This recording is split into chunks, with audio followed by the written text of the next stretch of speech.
All right, the court is calling 2019 CR 495 State versus Taymor McIntyre. Could I have parties announced for the record? Jason Garahan and Megan Galloway from state. John Hunter, Jay Goldstein, and Thomas Lane for Mr. McIntyre, Your Honor. We're ready to proceed. All right, and are you Mr. McIntyre? Are you Mr. Yeah. McIntyre? Thanks.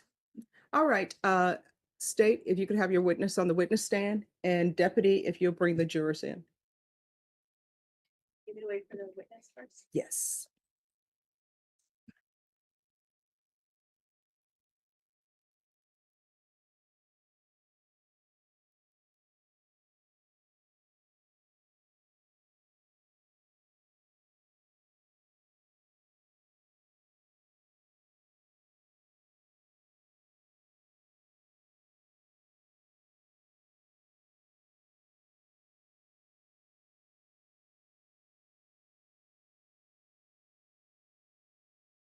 Oh, yes, we're ready. All right, for the jury.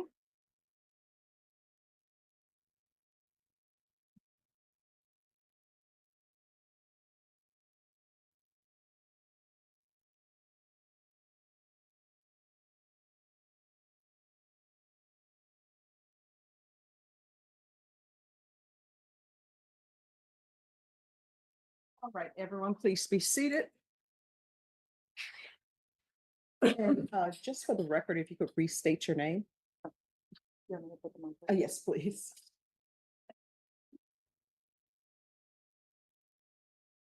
Ana Delgado. All right, you're still under oath, and I believe we were still on cross defense. Thank you, Your Honor. Good afternoon, Ms. Delgado. Just to briefly recap, yesterday you testified that you were leaving your employment at Papa Do's when you saw this incident take place, right? Correct, And that your vehicle was behind this black Kia that you saw. correct. You saw a struggle inside the Kia, right? Well, I thought that they were just playing around. You thought they were playing around? Yes. mhm. Okay, As far as how I can see it from behind. okay, gotcha. You didn't see any guns brandished at that time while they were in the car. No, You eventually saw someone get pushed out of the car, correct? correct. Believed that all the occupants of the vehicle were Hispanic, right? On my phone call, yes, And you later gave a statement to police where you said that you didn't know the race of the shooter, right? correct. You also indicated you didn't remember what the shooter was wearing, right?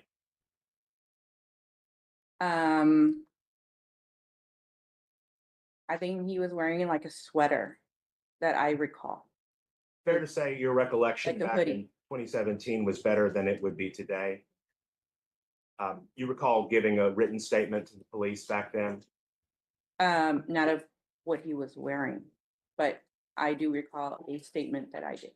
You recall telling the police you didn't know what he was wearing back then? Yeah, no, I didn't. May I approach, Your Honor? Yes. Still got, I'll show you what I've already marked for identification as defendants 3. You recognize your name and date of birth here, correct? Correct. And you recall signing this document Mhm. back in 2017? Mhm. And I'm so sorry, Ms. Delgado. Yes, I'm sorry. Yeah, Yes, thank you so much. I'm going to call your attention to page 2 of that statement. I'd like you to just take a look at this paragraph. Let me know when you finished reading it. okay, So you'd agree that back then you told officers that you didn't know what he was wearing? yes, Okay. And we hear you on that call say that they put weed in his mouth, but you've acknowledged that you didn't see anyone put marijuana in the man's mouth. I did not see anyone put marijuana, but when I went to go see the body, there was marijuana in his mouth. Understood. You also say that you saw the man on the hood of the car kicking the windshield, right? Correct.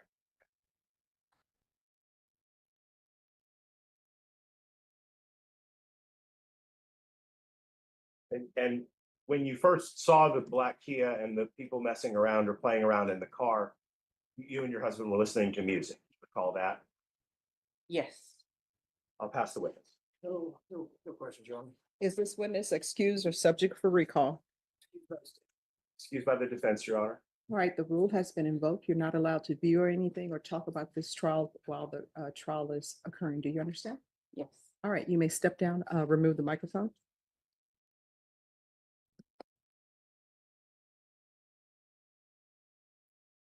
State, you may call your next witness. The state calls C. Emily. And Your Honor, defendants 2 is withdrawn. All right. Defense exhibit number 2, is that the video?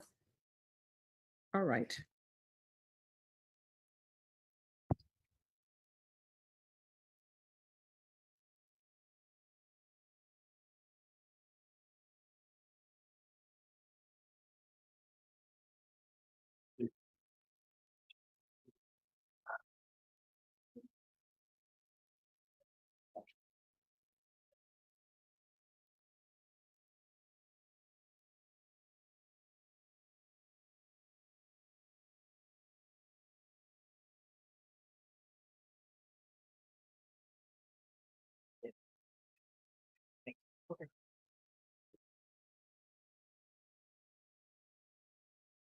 Can you raise your right hand? Do you solemnly swear or affirm the testimony you give will be the truth and nothing but the truth, so help you God? Yes, ma'am. All right, you can lower your hand. Make sure you keep your voice up so that the members of the jury can hear. If you'll state your name and spell your last name. Catherine Imler, M as in Mike, L-E-R.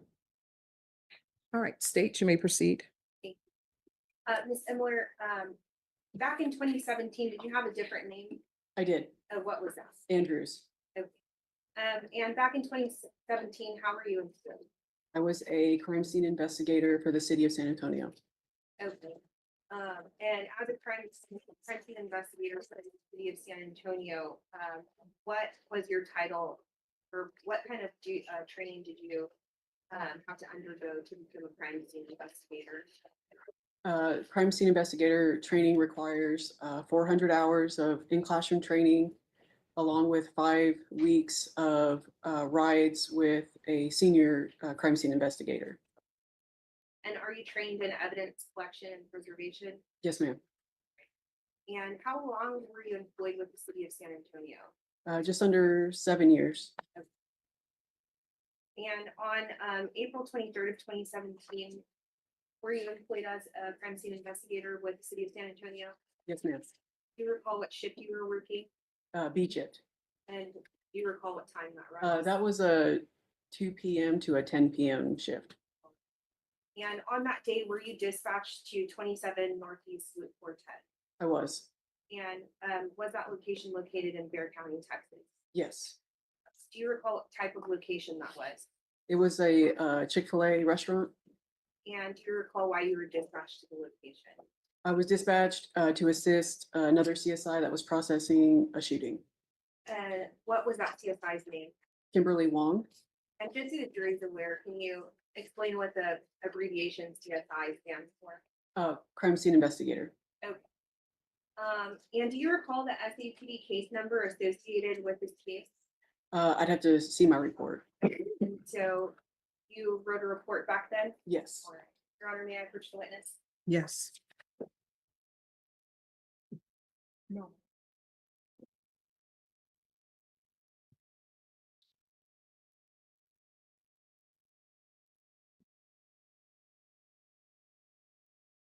All right, now I'm showing you what's been marked for identification purposes as State's Exhibit number 13.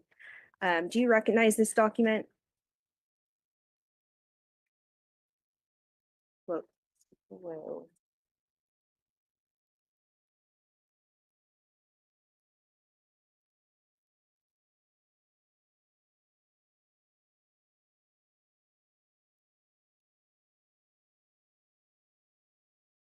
Showing you what's been marked as State's Exhibit number 13 for identification purposes. Do you recognize this document? I do.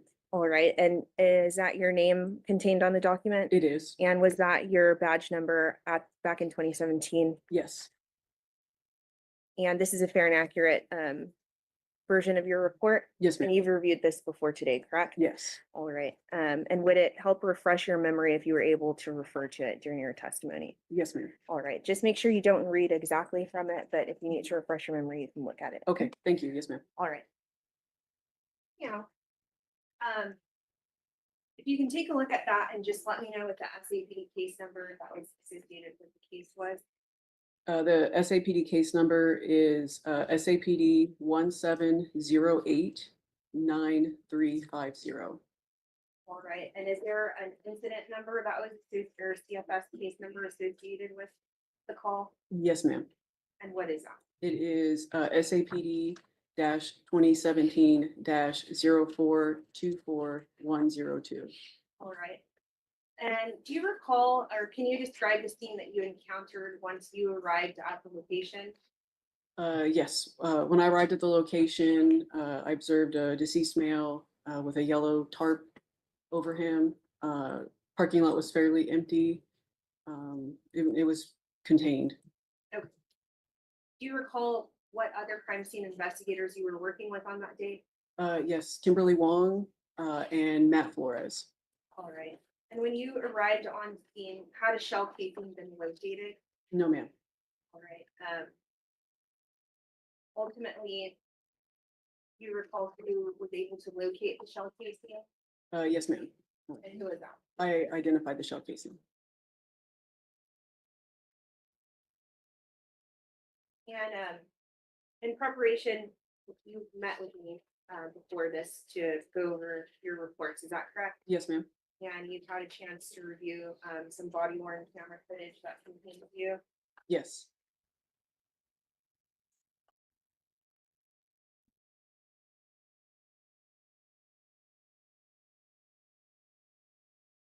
All right, I'm gonna show you what's been marked as States Exhibit 14 and 15. Do you recognize what is contained in States Exhibits 14 and 15? Yes, And are they a fair and accurate depiction of the scene on that day? yes, Okay. I'm tendering to defense for inspection, state offers States 13 and 14 and evidence. No objections. All right, States Exhibit 14 and 15 are admitted without objection. May we publish, Your Honor? Yes.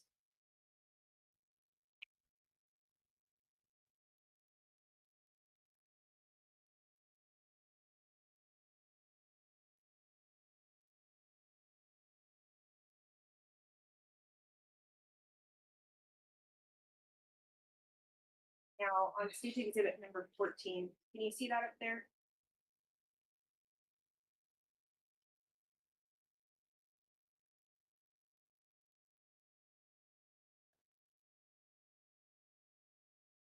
Can you explain to the jury what is depicted in States Exhibit number 14? yes, you can see the yellow tarp, the end of it on the bottom, there's a patrol officer and then myself. Okay, and this, Yes, what I'm pointing out is you, yes, and States Exhibit number 15.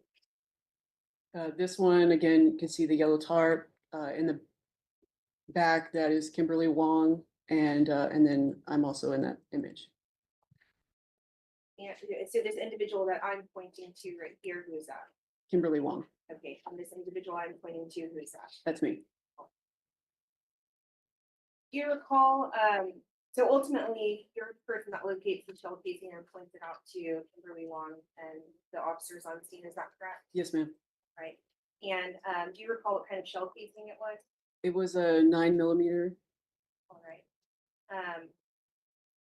And did you prepare a crime scene sketch in this case? I did. Right.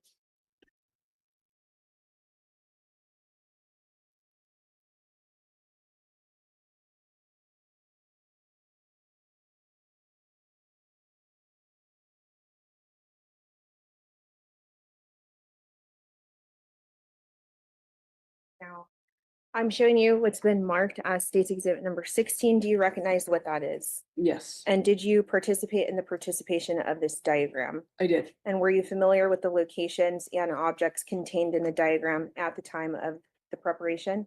Yes, Okay, and is it States Exhibit number 16 a fair and accurate depiction of the layout of the crime scene as it appeared at the time of your investigation? yes, Tendering to defense for inspection at this time, state officers, States Exhibit number 16.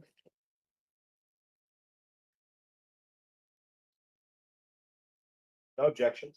States Exhibit number 16 is admitted. Permission to publish. Granted.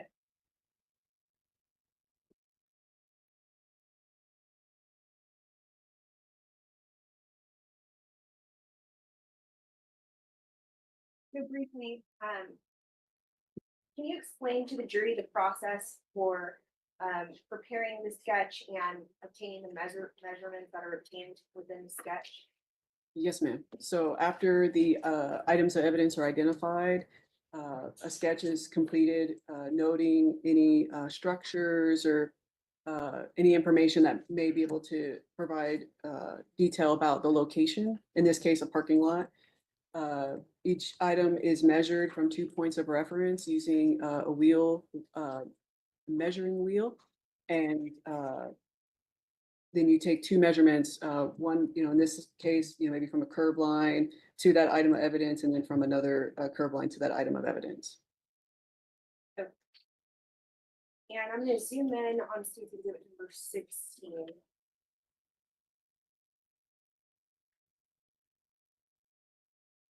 All right, and we can see it reflected within your sketch on States Exhibit number 16.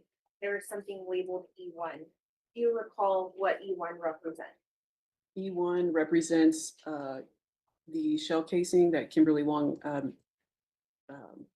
marked with a placard. Okay. And is Kimberly Wong the person that sees E1? No, I first identified it and then she put the placard down. Okay. And at the scene, you earlier stated that there was a deceased victim identified, is that correct?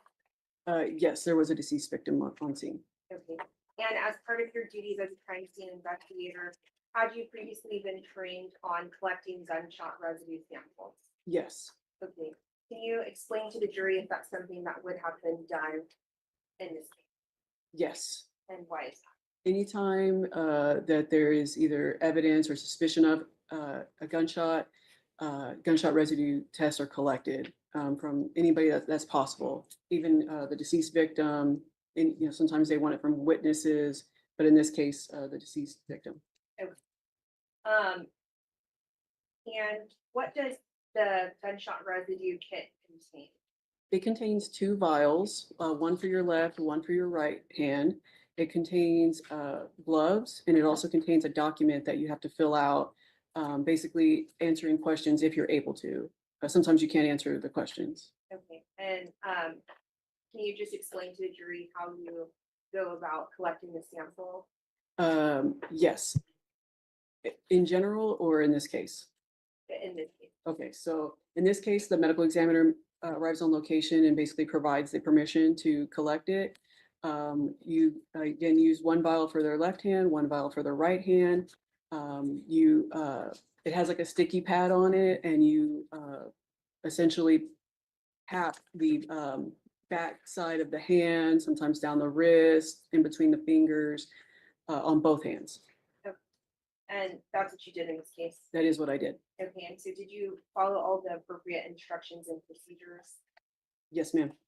And you collected samples from both hands, is that correct? Yes, And were you wearing gloves when you did this? yes. Okay, and after collection, what do you do with the sample? I secure the sample. It has its own red label, and then you place it into another envelope, tape it, identify it with your badge number and initials, and then turn it into the property room.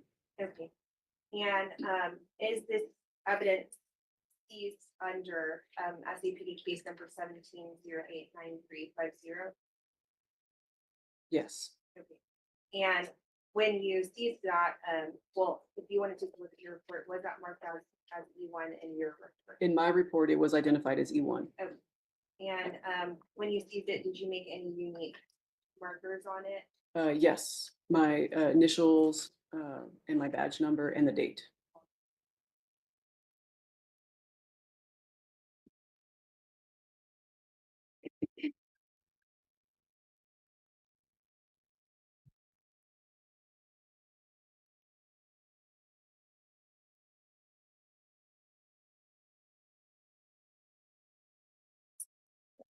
Mhm.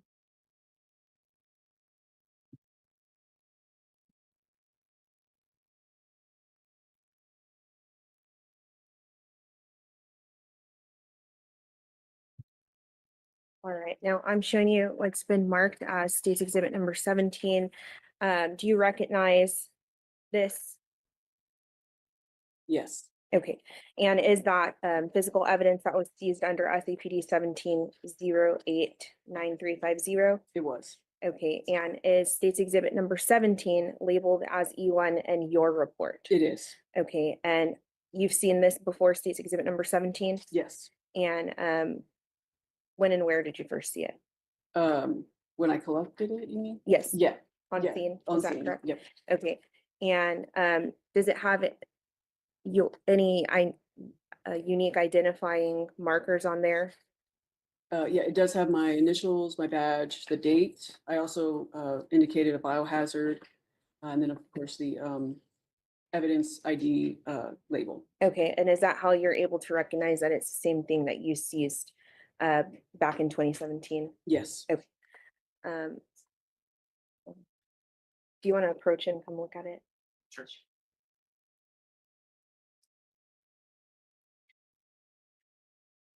Tendering to defense for inspection, but at this time, state offers state's exhibit number 17.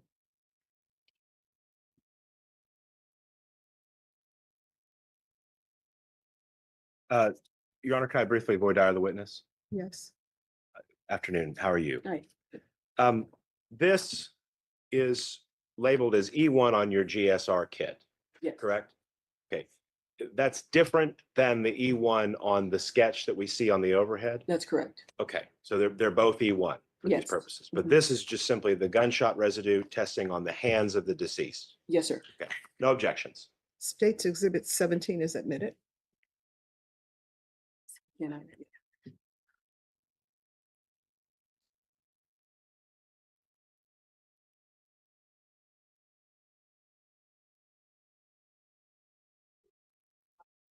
Yes.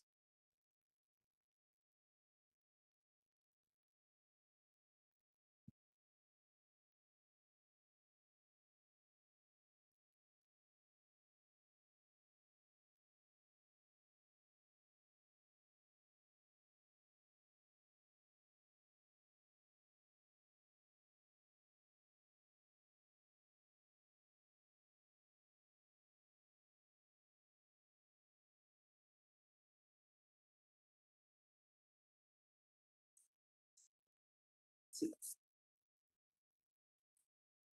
Thank you.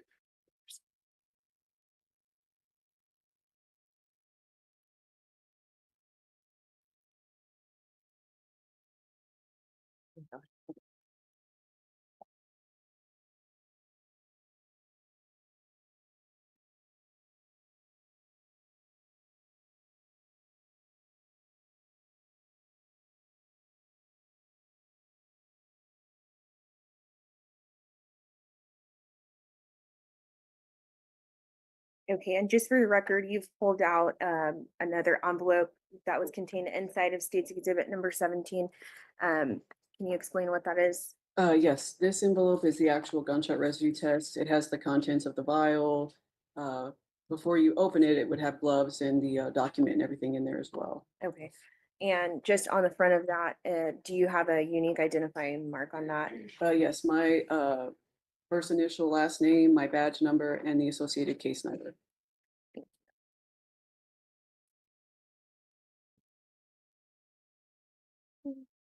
We passed the witness hearing. May I proceed, Your Honor? Yes. Thank you.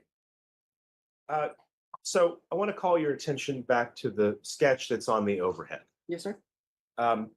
In that overhead, right, I guess directly east of the head of the deceased, you have a notation E1 that's circled. Do you see that? Yes. And in this sketch, E1 is the shell casing that you saw? Yes. Okay. And E2 would be the baggie of marijuana that you found? I would have to reference Kimberly Wong's report for her Okay. items of evidence. Let me ask you this real fast. In preparation for your testimony today, have you reviewed any of the reports that weren't authored by you? I did get a chance to take a look, but I didn't read it in detail. Okay, and when you say to take a look, are you referring to the property report or a specific report of Ms. Wong? The crime scene report. May I approach? I'm sorry, Your Honor, I forget. No You problem. don't need me to ask that. No, you all can approach.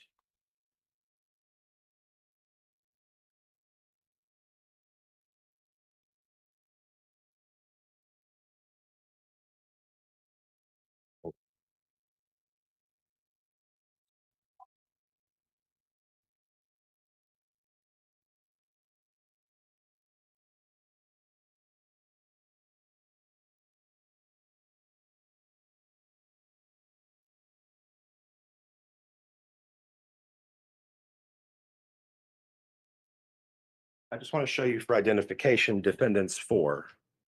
Okay. Is this a property report that was generated in association with this same case number 170-89350? Yes. Is this what you're referring to that you reviewed separately from your own report? No, sir. It would look like this, the crime scene search report. I see. But this was authored by you, correct? Yes. Okay, but you reviewed one by Ms. Wong that would look exactly like Right. this. Mhm. Okay, but you did not review the No, property. I didn't see that. Understood. So, speaking of the report that you have in front of you that you authored, you don't mention Is there a key here that tells us what E1 and E2 are on your sketch? No, Okay, Yeah. so that part you're relying upon from your memory. that part, yes, but also, Kimberly Wong's report would indicate the, items of evidence. Understood, because as you were explaining, you saw the shell casing and the baggie of marijuana, but Kimberly Wong is the evidence technician who actually bagged those pieces of evidence to go back to the station for review, right? Correct. Okay, so did you, in your report, you do not notate that you gave Ms. Wong any kind of a list or an index of the evidence pieces that you identified in this sketch, right? Correct. Because Ms. Ms. Wong applied her own evidence labels to those pieces of evidence when she processed them, right? correct, So your E1 may or may not be the same as her E1, your E2 may or may not be the same as her E2, fair to say? right. Okay. So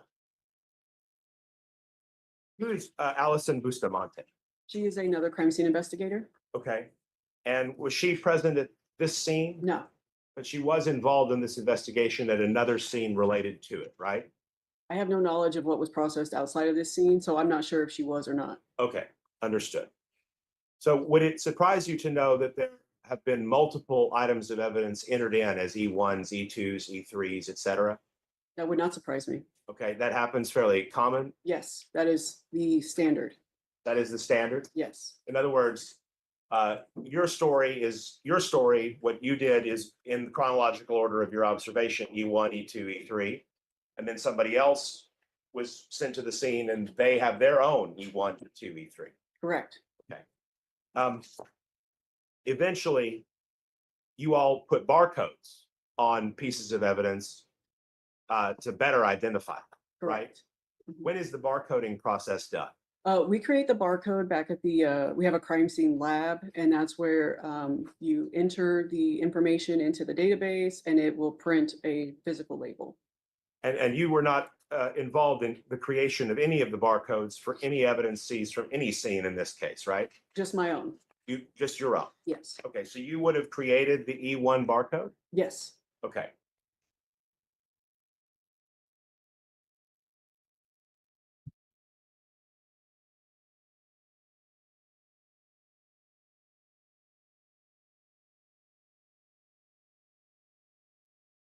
Is there a reason why ultimately that 9mm shell casing would be labeled with a barcode under Kimberly Wong on the final property report? Kimberly Wong was assigned the evidence collection. So anybody on scene, all CSIs on scene are searching the scene. If we observe irrelevant evidence, then we can identify it. But the CSI in charge, in this case, this was Kimberly Wong's, she was the primary crime scene investigator, and it was her duty that day to collect the evidence. Okay, but you created the barcode for this evidence, I created the barcode for the gunshot residue test. for the gunshot residue test. Yes, Okay, which is not E1 on the drawing. that is correct. It is E1 on your report, right? Can you clarify, sir? Are you asking? You have your report in front of I you, do. correct? Mhm. If you take a look at it, I want to make sure I'm not mistaken. You advise in the report that you collected the gunshot residue test, right? Yes, And then you also advise I collected E1 as stated above.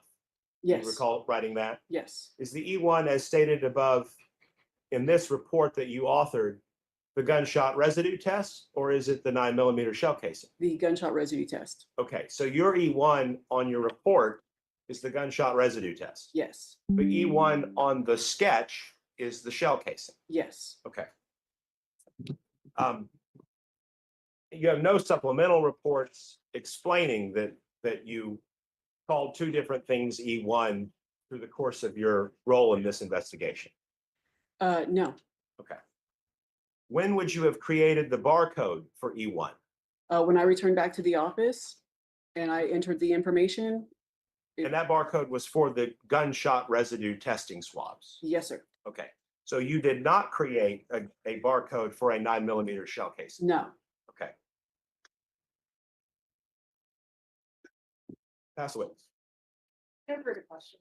Is this witness excused? I'd state yes. Yes, Your Honor. All right, the rule has been invoked. You're not allowed to discuss your testimony with anyone while this trial is proceeding. Make sure you remove your microphone and then you're excused. Thank Thank you. you. And if there's anything that's been entered into evidence, if you'll leave it with the court reporter. Thank you.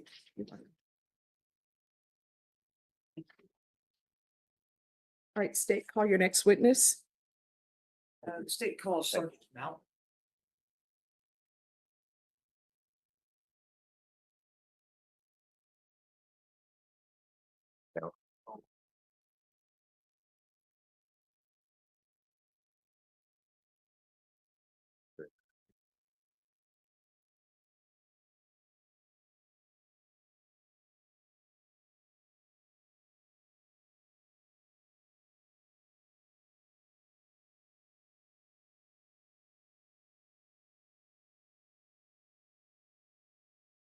If you can raise your right hand. Do you solemnly swear or affirm the testimony you give will be the truth and nothing but the truth, so help you God? Yes, Your Honor. All right, you can lower your hand. Make sure you keep your voice up so that members of the jurors can hear.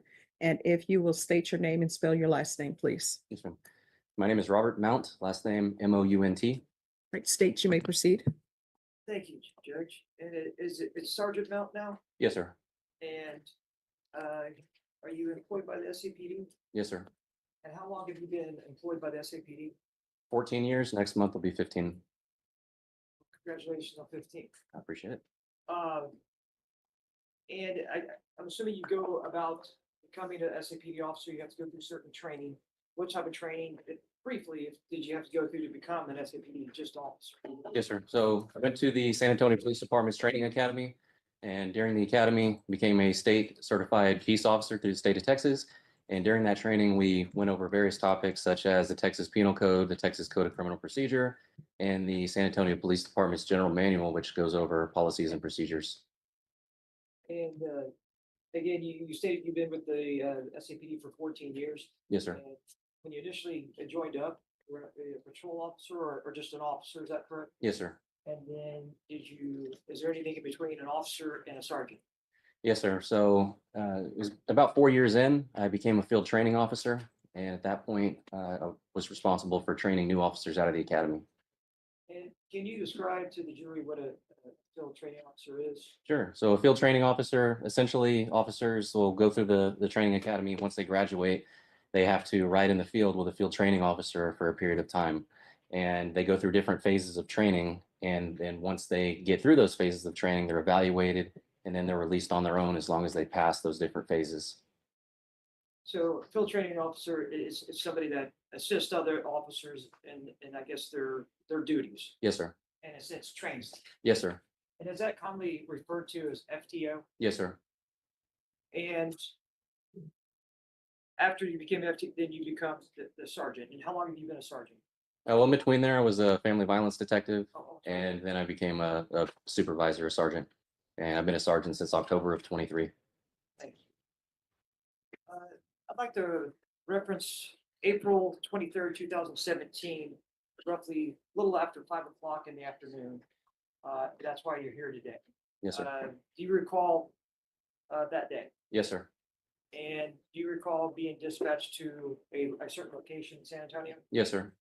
And what location was that, and why were you dispatched?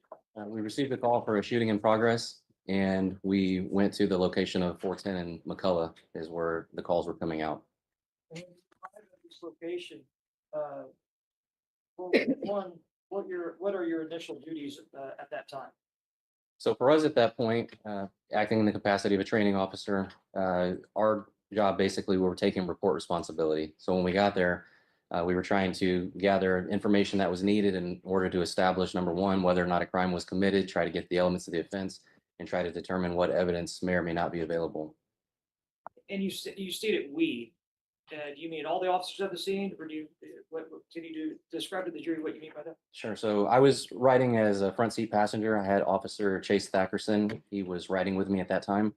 And so we went to that location so that way he would be able to handle that incident. And were you just riding along with him, or were you had other duties associated to you with Thackerson? Sure. So I was evaluating him and what he was doing. And so I was acting in the capacity as a field training officer on that date. So exactly what you just described to the jury about the FTO. Yes, sir. So when you did arrive at the scene, what did you specifically do as you arrived? So when we first arrived on scene, I observed that there was a complainant that was apparently deceased in the parking lot of the Chick-Fil-A.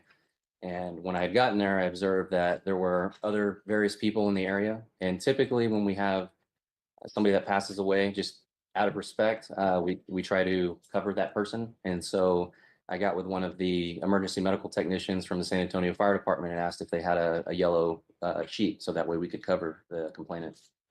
And did you obtain that yellow sheet? Yes, sir. And what did you do with that yellow sheet? I took the yellow sheet and we covered the complainant so that way he wasn't exposed in the parking lot for all the passerbys. And we're right there on the 410 access road. So we wanted to make sure that it wasn't going to be an unnecessary distraction, but try to limit the number of onlookers that would naturally go to that type of call. And I guess did media ever show up at the scene? I don't recall seeing the media. I believe the supervisor at the time might have spoken with somebody, but I don't recall seeing the media. But you yourself did not speak to any media or anyone. Correct. And were there any, you stated other individuals at the scene. Were there any other people of interest, such as witnesses at the scene? Sure. So there were witnesses that were already separated at the scene by the time that we had gotten there. And I had advised Officer Thackerson that we needed to try to get the general circumstances of what happened. So we needed to identify which witnesses might have had a thorough account of the event so that way we could give the homicide unit a good starting point for their investigation. So you, I guess initially y'all speak with some of these witnesses. Officer Thackerson did. And were you present during some of these individuals speaking with Officer Thackerson? I was there, yes, sir. And as you progress through there, are there any other duties associated with this scene? As far as searching for any additional evidence and things like that, when I arrived, I asked one of the officers that was already there if they had found any shell casings. It was believed that this individual had been shot, and I asked if they had found anything, and I didn't get an answer, and so I wanted to go look for myself to see if I could locate anything. So that's when I went over towards where the complainant was in the parking lot and started looking around to see if I could find a shell casing. And then at that point, one of the CSIs had shown up, Catherine, and when she got there, I guess her eyes are better than mine. She immediately saw a casing that was on the ground that fell into a crack near where the deceased was at. And subsequently, did you view that shell casing that she had pointed out? Yes, sir. And did you do anything, well, one, did you collect that shell casing? I did not. No, sir. Then, well, one, is that one of your duties is to collect evidence at the scene? No, sir. That would be for the crime scene investigators. And did you ever, the shell casing, were you able to identify anything on it?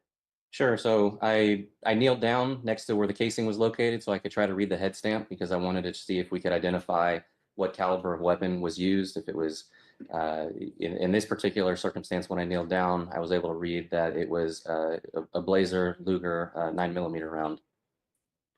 And is that I guess, a caliber of a round? Yes, sir. It's a 9mm round, and Blazer is just the manufacturer. And at that point, after that, were you tasked with any other duties? It's just general oversight of what Officer Thackerson was doing, making sure that if he had any questions, I was there to answer him. By the time that he gets to me and his training, he's getting ready to be released on his own, so he knows generally what to do. So I'm more of an oversight just to try to see what he's doing, if we need to correct anything. He was generally doing everything that he needed to be done. But then while we were waiting for, I don't know if the homicide investigator had already gotten there or not, but then I know the manager of the Chick-Fil-A had shown up, And I briefly went to speak with him because he claimed that he had video surveillance that would have captured the parking lot area where the complainant was located. So, did you ever view this video at that time? Yes, sir. We went inside the location and he was able to access it on his laptop. And with your own visible eyes, you were able to view the video that he had of the, I guess, of the location or the area. Yes, sir. And did y'all see anything of interest on this video? Yes, sir. What do you remember seeing on the video? So the laptop, the screen was fairly small, but from what we could see, you could see a black car enter the parking lot of the Chick-fil-A. It appeared the complainant was on the hood of the car. And then the front passenger exits the vehicle and he appeared to have a white shirt, and then you see the complainant fall off the hood of the vehicle, and then the black car takes off. The passenger got back in the car, and then the vehicle takes off behind the Chick-fil-A. So at that time, did y'all at least have a suspect vehicle? Yes, sir. We knew it was a black four-door sedan. And were you aware of what, I guess, not model, but I guess model or brand or? There was some different information on make, model, and so we didn't definitively know. From what we could see on the camera, mind you, it was a distorted view, so it wasn't 100% clear on what the make or model of that vehicle was, but we were just trying to get a best guess at that point so we could have officers be on the lookout for that particular vehicle. And did you write a report for this incident? No, sir. Officer Thackerson documented everything. And why would you not? Right. So as a field training officer, generally the officer that's handling the report, the probationary in this case, he includes that we were with him in this particular incident, but he's doing everything. He's interviewing the witnesses. He's handling the workload, and I'm just observing at this point.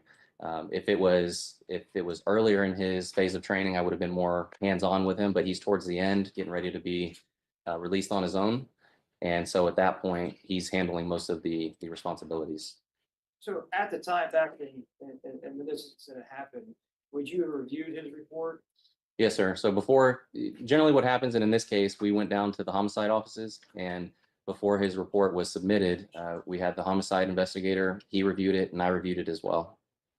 And I'm going to ask you, did you review it for before this time of the last, say, few months or so for this trial? Yes, sir. And that was Officer Thackerson's report? Yes, sir. And do you recall the SAPD number associated with this case? I don't recall the full case number, no, sir. I want to show you what's been marked State Exhibit number 18. And if you don't mind, just flip through there and tell me if you're familiar with that.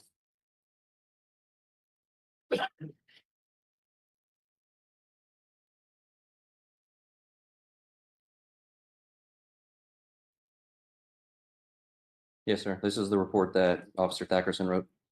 Thank you. And on this report, is there an SAPD number associated with the case? Yes, sir. And can you please tell me what that SAPD number is? Yes, sir. It's case number SAPD 17089350. Thank you. Now, everything that you just testified to, is that something that would have been, well, one, I guess I should ask this first. Did you have a body worn camera on this particular day? Yes, sir. And everything that you just testified to, where they would have been depicted on these, on this body worn camera? Yes, sir.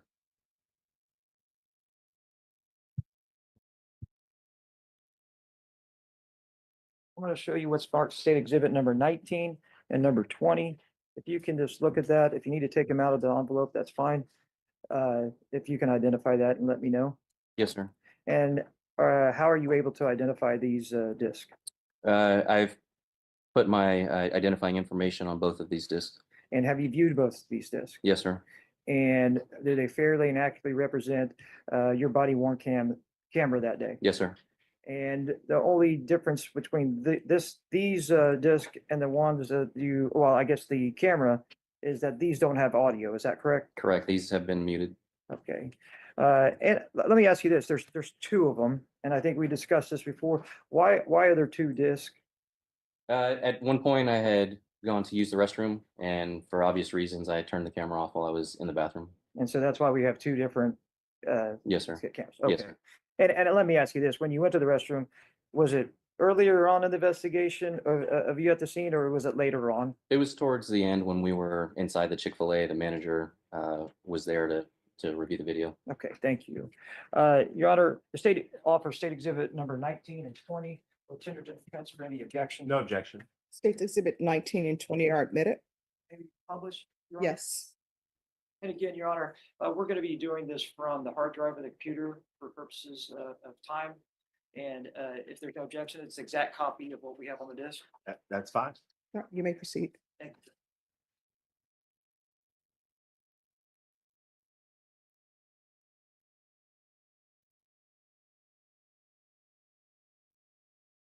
For the purposes of the records, I am going to start this at the VLC 727.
And I think you testified earlier that you requested a yellow sheet from the, I guess, the fire department. Yes, sir. And is that the yellow sheet that we saw in this video? Yes, sir.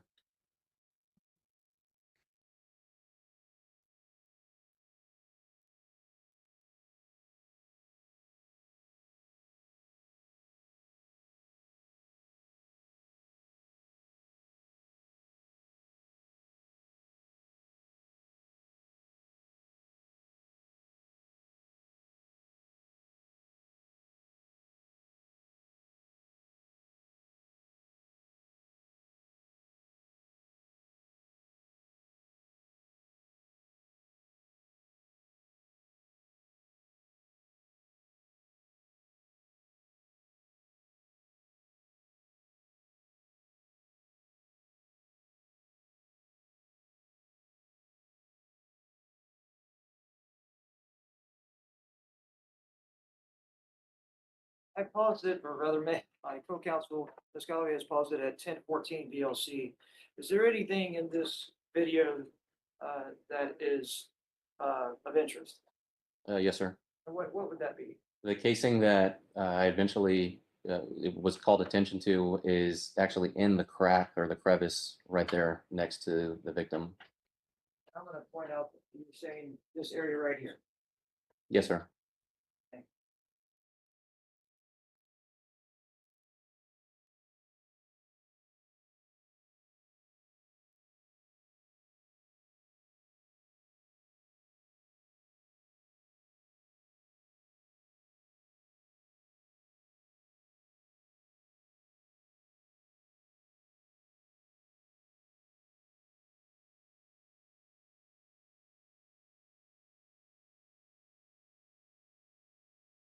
I'm going to go ahead and fast forward it.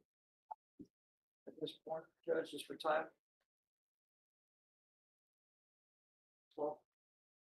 12:52. This particular report, what are, or scene of your body cam, what are y'all doing at this point?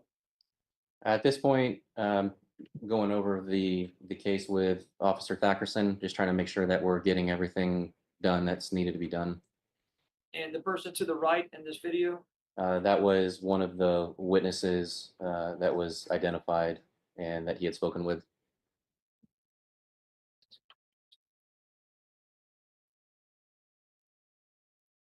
fast forward to 14:14. 14:13. And again, this is another scene at the, in the video. What are y'all doing here? It's Officer Crystal Estrada, and she's talking with another witness that was there.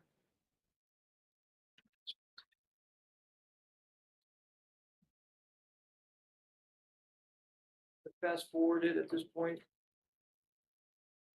23:27. And who is that individual in the blue shirt? Detective Juarez? And it was at the, do you know if that was the handling detective of this incident? Yes, sir. Thank you.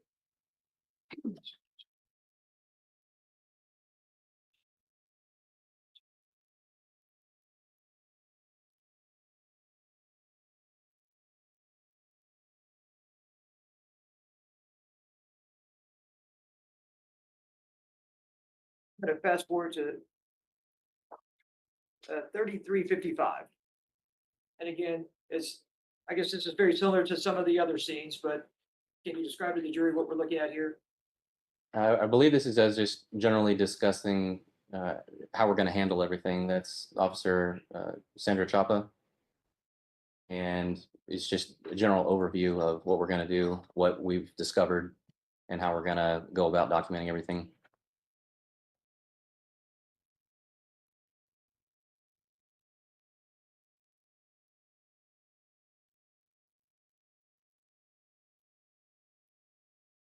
Fast forward to 43:11.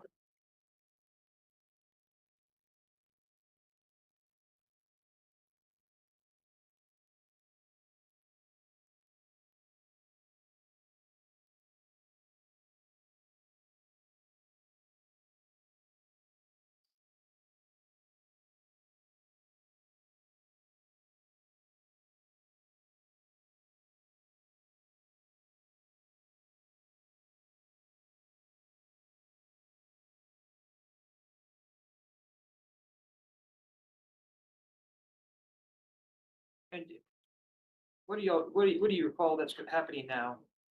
So at that point, like I mentioned earlier, I asked if anybody had found a casing, and one hadn't been located yet. And so at this point, I went back to try to see if we could locate anything. And when the CSI, Catherine, she had shown up, she actually pointed out fairly quickly where it was located in the crack on the ground. And I see somebody to the left in this video. Who would that be? Sorry, I don't know if you noticed it. I'm sorry. This individual right here. We paused it at That's 44:25. The individual, I guess, on the right-hand side. that appears to be CSI Kimberly Wong. And, okay, thank you.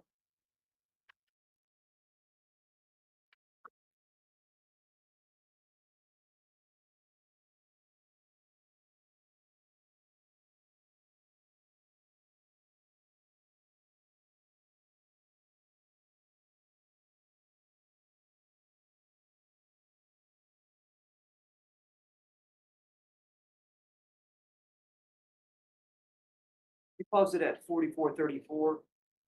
What are you doing in this scene right here? That's when I kneeled down so I could read the head stamp, basically the imprints or the markings that are on the casing. And that's where I was able to see that it was a Blazer Luger 9mm round.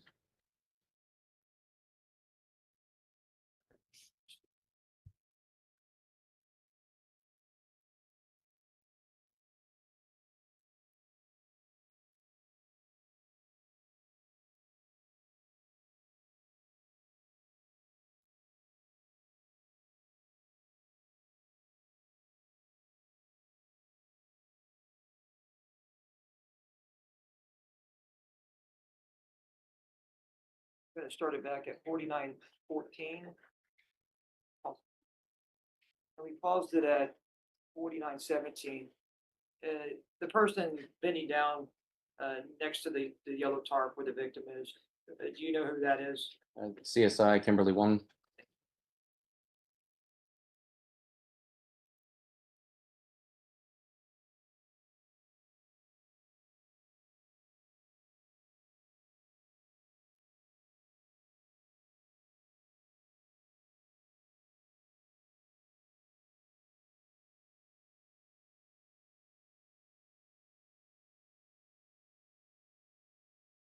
I'm gonna pause it at 49:40.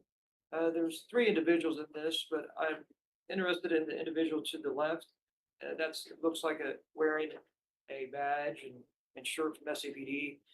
What is he holding in his hand? That's Detective Matthew Flores, and I believe he's got a camera in his hand.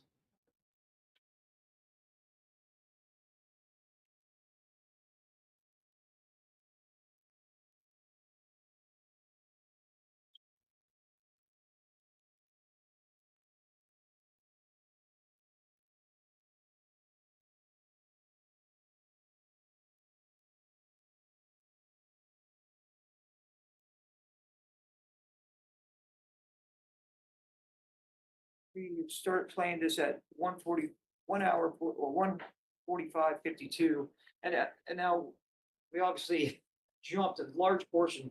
Do you recall how long y'all were at that scene for? The exact time frame, not sure. It was probably a couple hours. And this portion at 1:45:52, we're gonna start playing it. Who is this individual? That was the manager of that Chick-Fil-A location who arrived to try to access the video surveillance.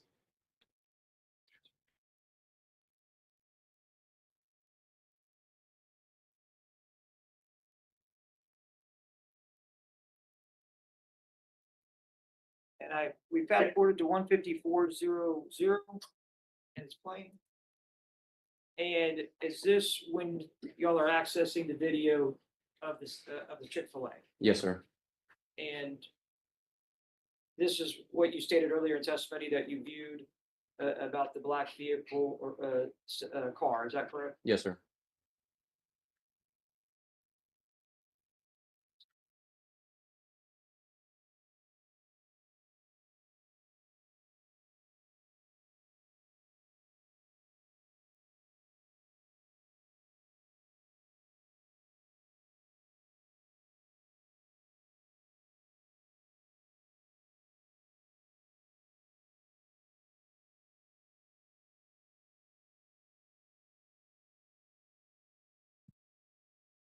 Show you what's been marked state exhibit number 21 and 22.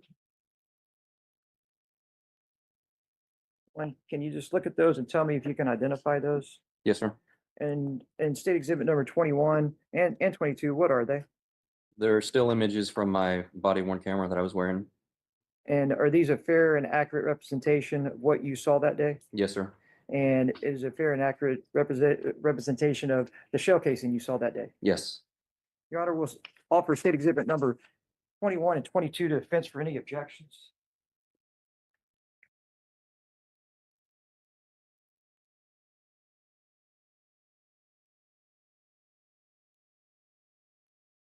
No objection. Right, states exhibits 21 and 22 are admitted. Yes.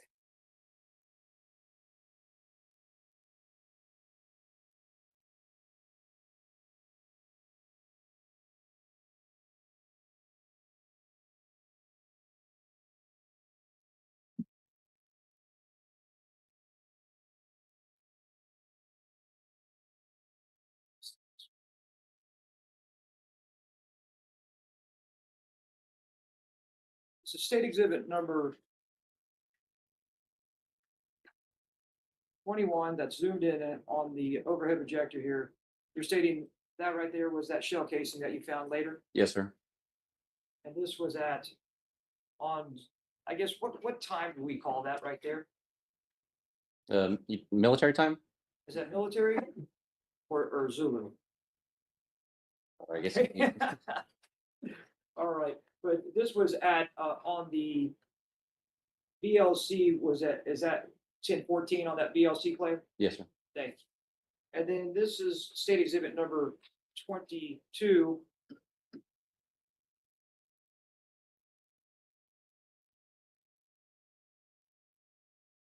And then that's show that same shell casing. Yes, sir. Thank you.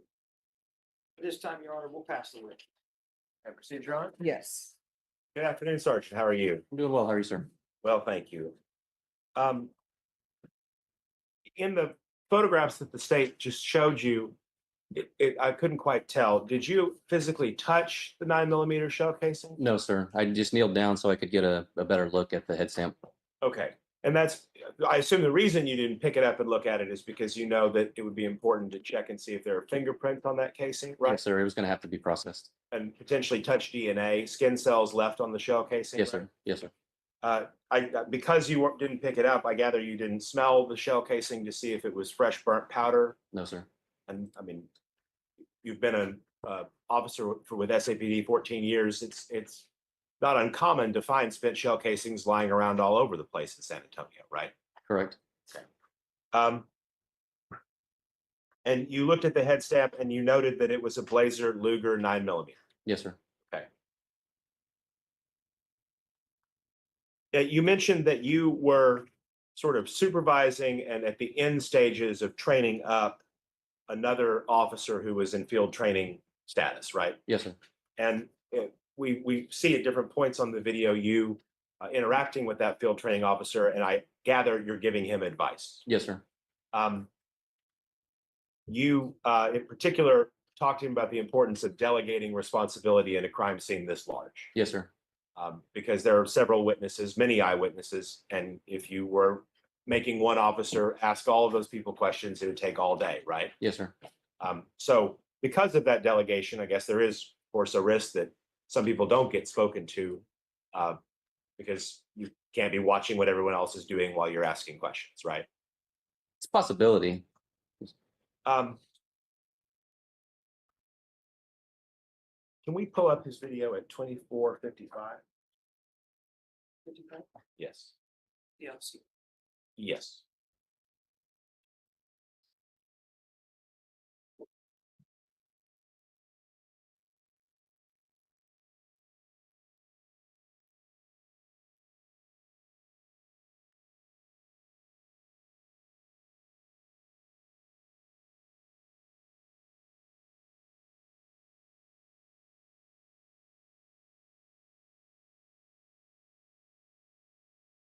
That at 56. that's 24:56.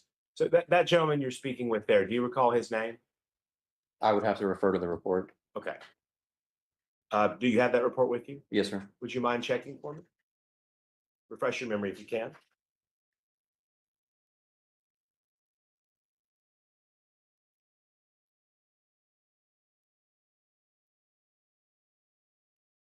I believe that's Mr. Michael Arrington. Okay.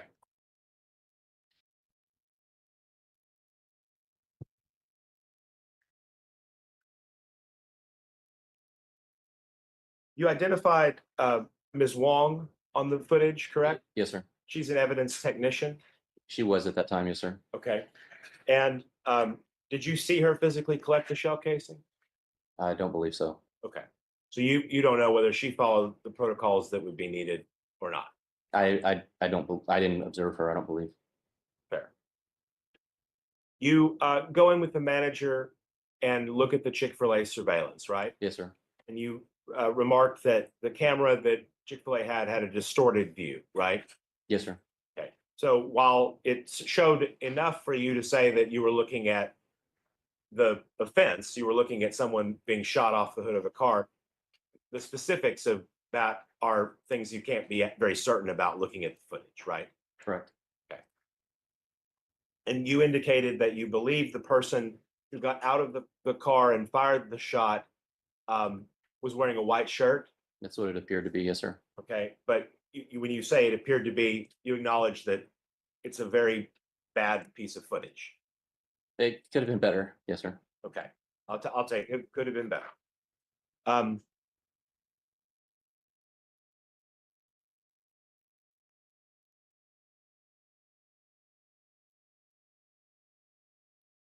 Can we go to 3,800 on his video? Yes, sir.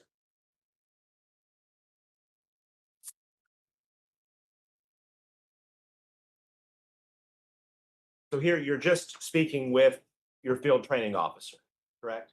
With the probationary officer. Yes, sir. Okay.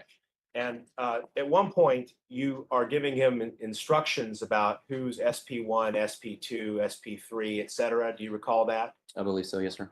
Okay. And you instructed him that SP2 was to be noted as a Hispanic male. Do you recall that? Yes, sir. And SP2 was the person you were designating as the front passenger of the black Kia, correct? Yes, sir. Pass the witness. No further questions, Your Honor. Is this witness excused? Yes, by the state, Your Honor. Yes, Your Honor. All right, the rule has been invoked. You're not allowed to discuss your testimony or review anything about this trial while the trial is proceeding. You can step down if you'll leave your microphone. Yes, Your Honor. Thank you. Thank you. All right, ladies and gentlemen, I am going to give you a break till 3 p.m. The reason why I'm giving you a longer break is there are a couple of cases from my morning docket that I need to take care of, but they should be done fairly quickly.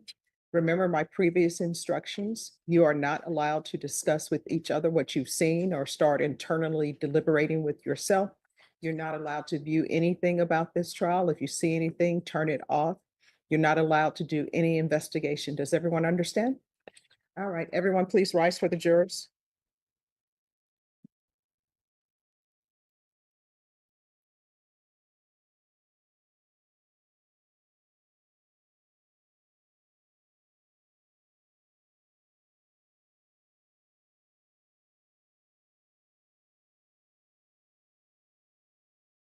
We still don't have to call out for this because that screen is so dark. For court.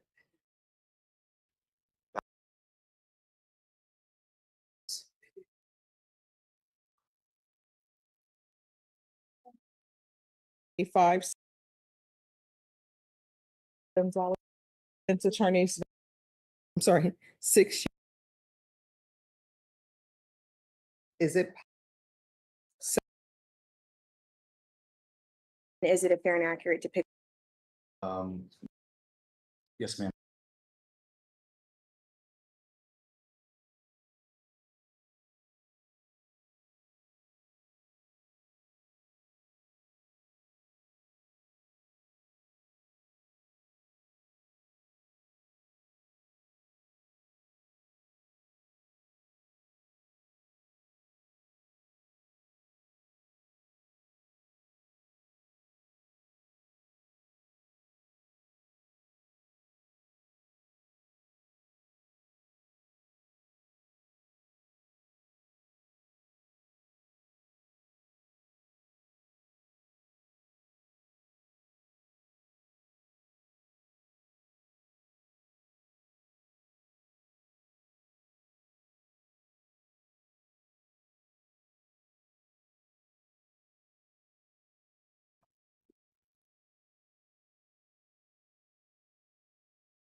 All right, everyone, please be seated.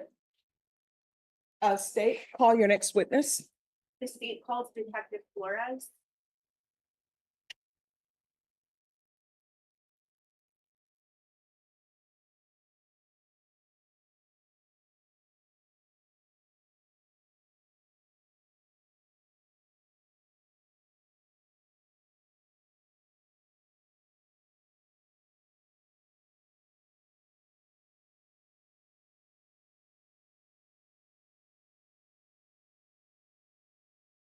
Can you raise your right hand? Do you solemnly swear or affirm the testimony you give will be the truth and nothing but the truth, so help you God? All right, you may have a seat. If you'll make sure you keep your voice up so that members of the juries can hear, and if you could state your name and spell your last name, please. It's Matthew Flores, Flores. right, State, you may proceed. Detective Flores, how are you currently employed? I'm employed with the San Antonio Police Department. What unit are you currently with? Right now, I'm working with the robbery task force How long have you been employed with SAPD? since 2008. Are you a certified peace officer? Yes, ma'am, I am. When you first started out, can you just briefly walk us through what unit you started out with? So you want me to start from the academy or from, Well, what training did you undergo to become a police officer with SAPD? yeah, so in 2007, I started the police academy. In the police academy, you take a series of tests over penal code, code of criminal procedure, driving, shooting, tactics, scenarios, kind of what to do at a major crime scene, what to expect, how to secure crime scenes. Again, just more tests and eventually getting your peace officer license. All right. Back in 2017, what unit were you with SAPD? In 2017, I was assigned to the crime scene unit. And what were your duty or what training did you undergo specifically regarding crime scene investigation? So when I promoted to detective, you go to a 2-week school, just strictly dealing with crime scene responsibilities. You go over photographing, sketching, processing of evidence, collecting of evidence. It's a lot of that. A week is about, I'm sorry, you do about a week of classroom work, and then you'll do another week writing out with a CSI investigator, and you're basically shadowing that person on calls, kind of getting the experience. Okay, and before becoming a crime scene investigator, had you previously had an assignment in dealing with evidence collection? So prior to being assigned CSI, I was when I got promoted, I was considered a UEDI, which is a Uniform Evidence Detective Investigator. I did that for about 6 months, and you're basically doing the same thing. You're just going to maybe the minor crimes that require documentation of evidence, family violence, maybe an accident, stuff like that. All right. So were you employed as a crime scene investigator with the San Antonio Police Department on April 23rd of 2017? Yes, ma'am. Do you recall what shift you were working? I believe it was the B shift. And is that the midday shift? Yes, ma'am. And on April 23rd, 2017, were you dispatched to 27 Northeast with 410? Yes, ma'am. I was assigned to that call. And thank you. Was that location located in Bexar County, Texas? Yes, ma'am. Do you recall what type of location that was? It was a parking lot to a Chik-Fil-A business. Do you recall why you were dispatched there? I was assigned there because CSI investigator requested my help. And who would that CSI investigator be? CSI Kimberly Wong. Do you recall the SAPD case number associated with this case? Not off the top, ma'am. If I can refresh my memory with my report. Or did you prepare a report at the time of the offense or shortly thereafter that would help refresh your memory? Yes, ma'am.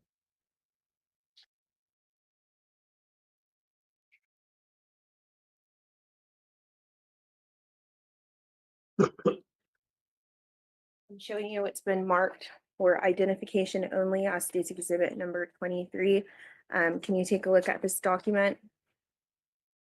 Yes, ma'am. Okay, and do you recognize this document? Yes, this is my report. Okay, and you've seen it before, correct? Yes, ma'am. All right, and if we look at the second page, does that contain your name? It is. And is that your badge number at the time? It is. All right, and would this help refresh your memory if you need it? Yes, ma'am. Okay, if you could just, if you do need to refresh your memory, if you could just read it and not read from it, okay? Yes, ma'am. Now going back to the date of the offense, can you describe the scene that you encountered upon arrival at the location? Yes, when I arrived, I remember several officers there, several citizens there. Crime scene tape was up. There were several patrol cars basically securing the crime scene. And just to back up a little bit, what is the SUPD case number associated with this call? That's gonna be SAPD 1708-9350. Okay.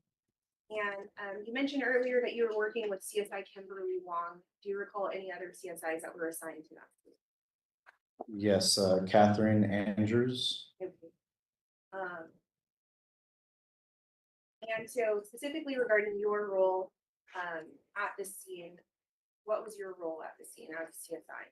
So I was requested at the scene just to record with a digital camcorder to document the scene and the evidence on the deceased.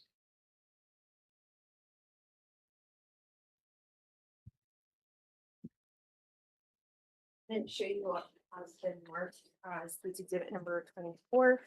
Can you take a look at that? Yes, ma'am. All right, and do you recognize what that is? Yes, ma'am. It's a crime scene video that I observed on 1/30/25, which I marked with my initials and badge number.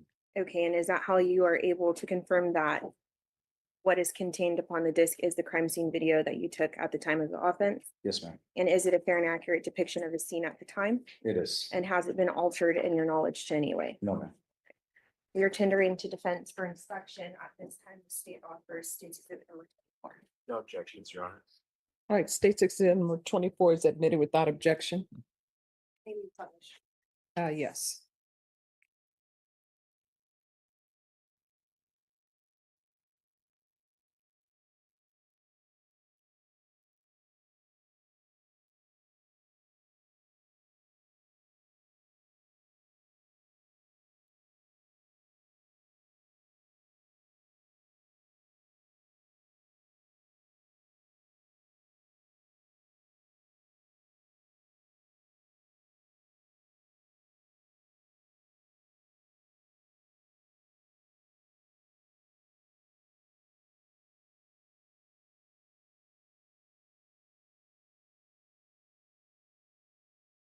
Can you just briefly explain to the jury what that is? So this is what we call a photo board, just basic information, case number, my name and badge, the date, the district that that area was given, and then the camera, Golf Victor Charlie 5, GBC 5. And were you using a camcorder to document this? Yes, ma'am, a digital camcorder, yes, ma'am.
So I am pausing, the state's exhibit at,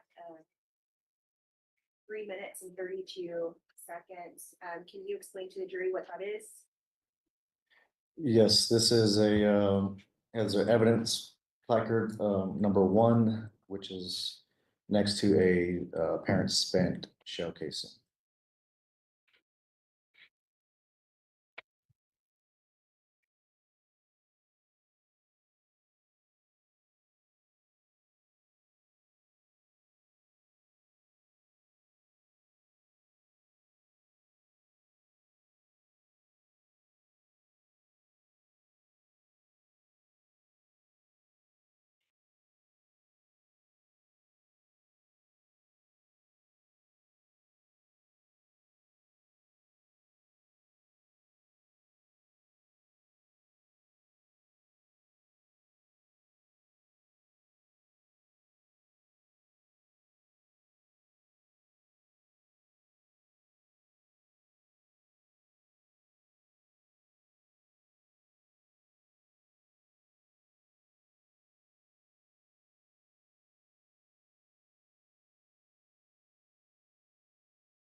Is that what we're looking at? Just a more enhanced version of E1 shell casing?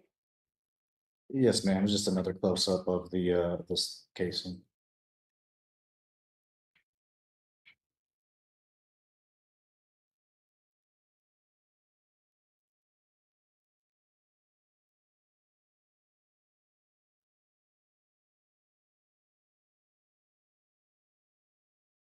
Can you explain to the jury what you're doing at this time on state's exhibit number 24?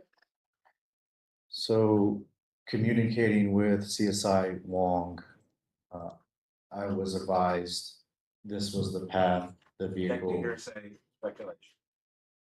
With regards to hearsay, any response state? With regards to hearsay, it's not hearsay, he's not saying exactly, he's not relaying what was told to him by CSI One. He's explaining why he's traveling the path that he's traveling. So are you offering it for the truth of the matter asserted? No, Your Honor. All right, the objection is overruled. You can add. This was the path apparently taken by the suspects, which I was trying to document through video.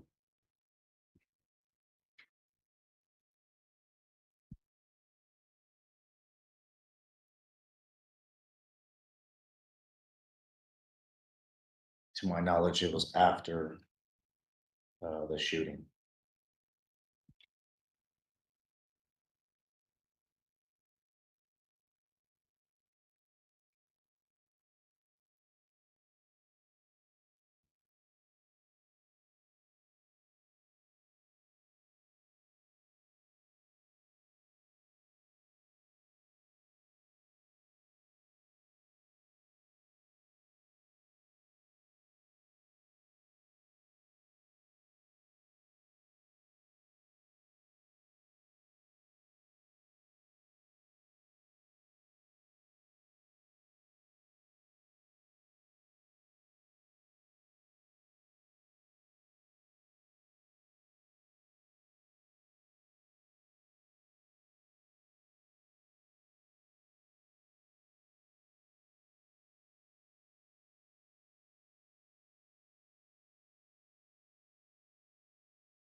The constitutes exhibit number 24 at 9 minutes and 59 seconds.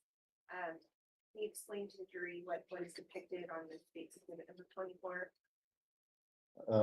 Evidence marker number 2 is a orange or tangerine. Is that something that was preserved from the state? Yeah, so it was collected and processed. Okay, and is that something that can be stored in the property room or no? No, it cannot. Our policy doesn't allow it, just for common sense. If you leave a food item in a property room, then the bugs and ants or whatnot would get to it. And who processed into and state exhibit number 24? Kimberly Wong.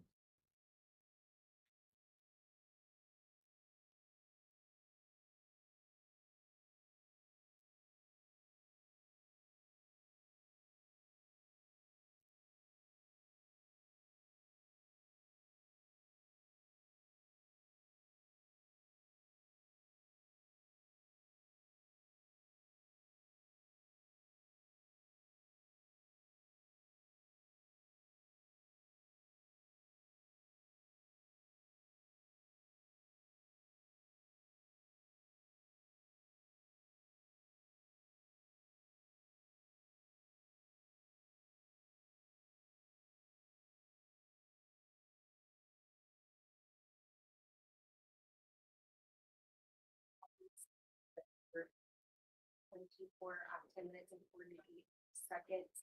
Can you please explain to the jury what's depicted on the exhibit? Yes, it was a water bottle, mark number 3.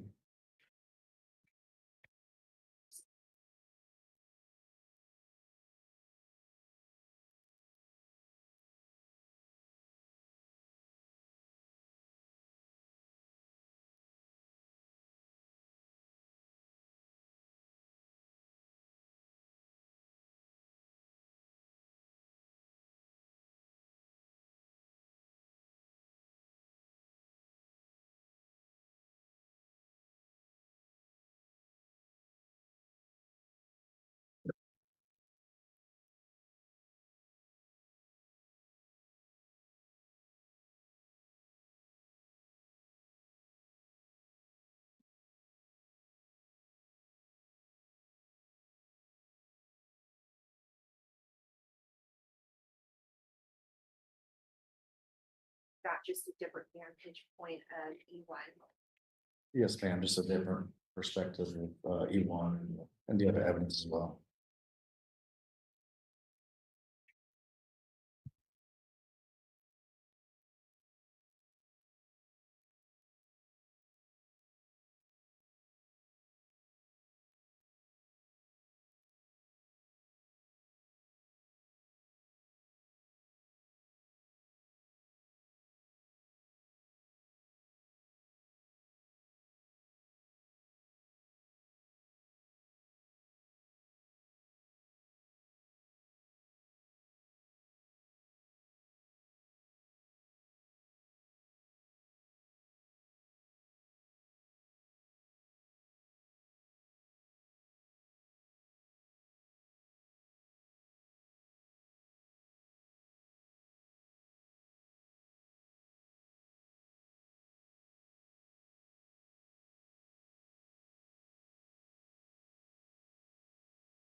Pausing space in between 14 minutes and 49 seconds.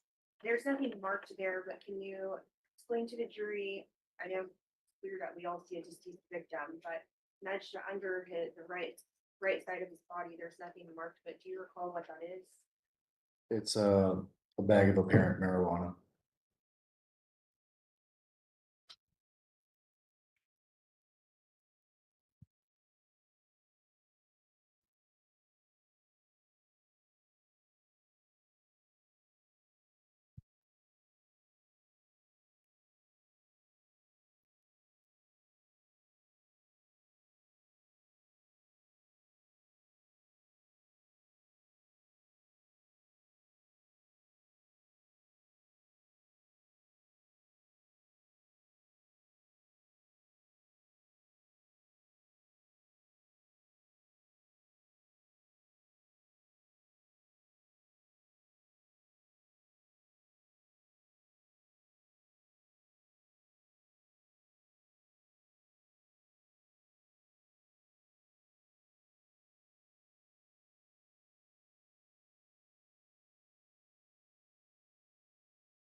shown is that the gunshot residue tested and collected.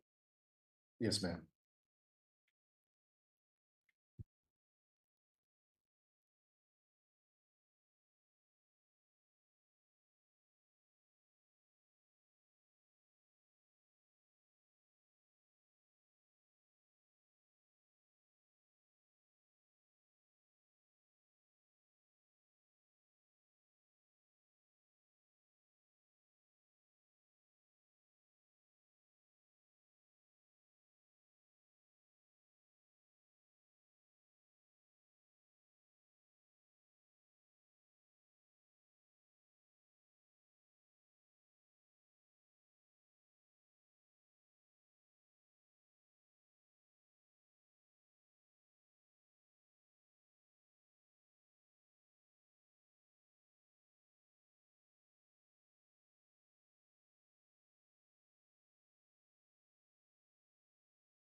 Talking to number 24 at 20 minutes and 30 seconds. He explained to the jury what's depicted on the exhibit. An apparent gunshot wound to the right side of the deceased victim.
you know what is going on CCTV report right now? To my knowledge, the, Objection calls for speculation. That would be overruled. You can answer the question. she's, making her markings, labeling the deceased for their documentation.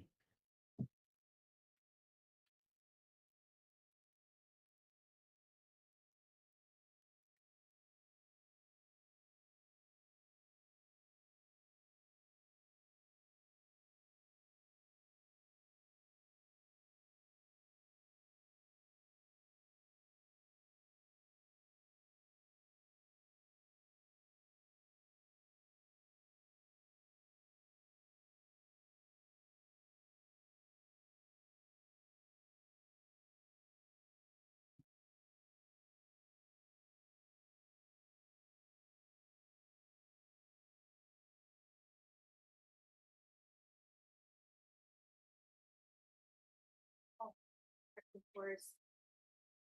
I'm gonna be showing you what's marked as states exhibits number 25 through 31 inclusive. If you can just take a look at those. Your Honor, excuse me for interrupting. Yes. Can we just have the witness tell us how long that video was? How much time? All right, if you can give him the timestamp for your video. The The length of it? Sorry. Okay.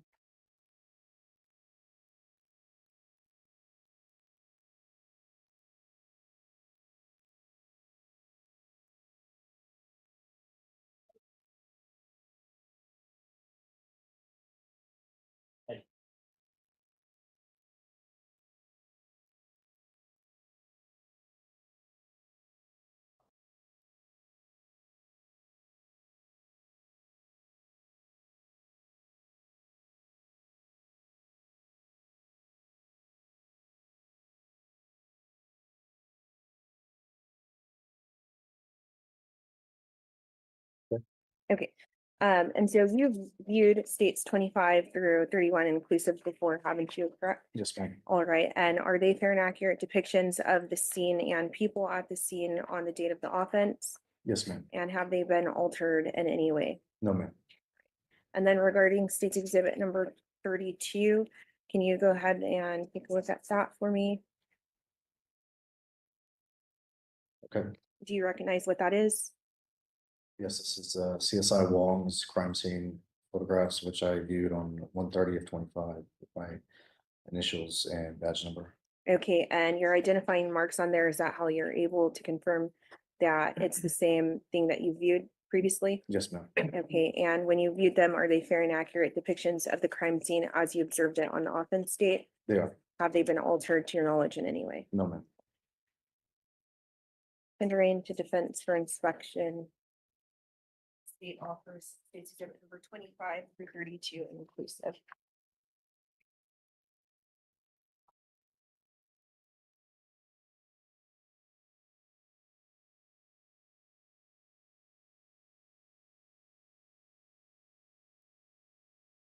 No objections as to, you said 20. 25 through 30.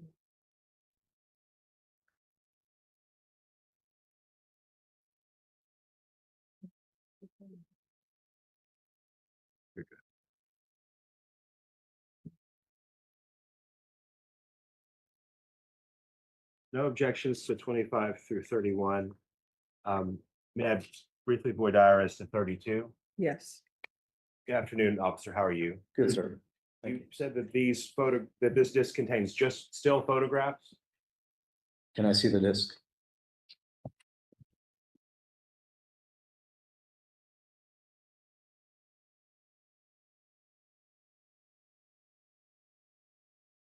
Yes, to my knowledge, these are crime scene photographs from CSI Wong.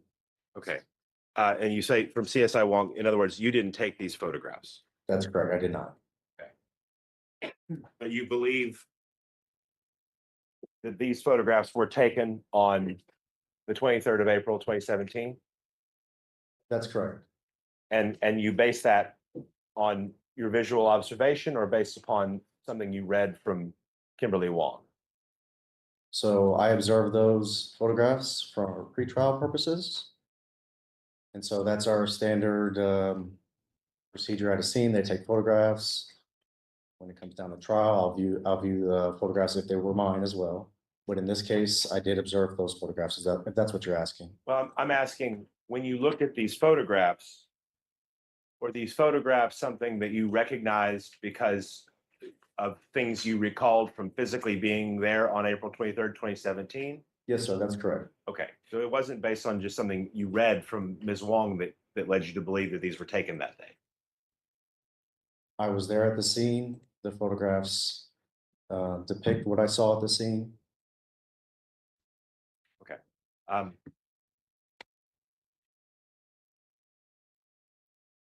Your Honor, if I could have just a brief recess to look at the disc and see its contents, I'm not sure I know exactly what's on it. All right, ladies and gentlemen, I'm going to give you a brief break. We'll have us back here at 4. Remember my previous instructions.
Scenes, it appears that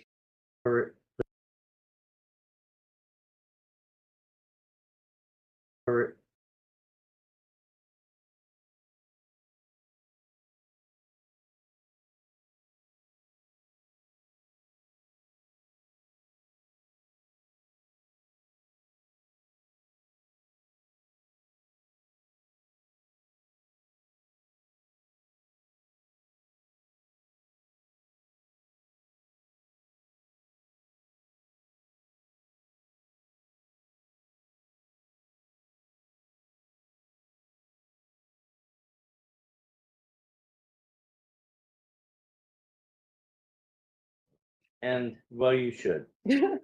All Uh, right, so we're on the record, and there was something you wanted on the record, counsel? Very briefly, Your Honor, and Sure. it's sort of an anticipatory objection. Mhm. Under 403, that was right at 25 minutes on Thursday afternoon that it took, I believe, under 403's prohibition of cumulative waste of time. It does use those words. Mhm. And it did focus considerably on morbid video of the deceased. And counsel, I'm sorry to interrupt, but for the record, which exhibit? This last video, All right, and which this, is State's Exhibit I believe it's 24. 24, Your Honor. okay, I would at least like to ask through the court, tolerant, we didn't object. We patiently sat through it. I think they've seen enough in terms of repetitive pictures of the same thing. Perhaps the path of the vehicle was part of that, but it showed the same thing over and over and over again. I would only like to ask able counsel for the state that if they've got other videos of this, that they consider Rule 403's admonition and that we not have to sit through that. And on a late hour like this. all right, Thank you. thank you. So the objection will be noted. Thank you. All right, Any response? We only have one crime scene video. All right, okay. Well, thank then that solves the problem. you. Okay, all right. Thank you. You're welcome. I did warn him about this in the restroom.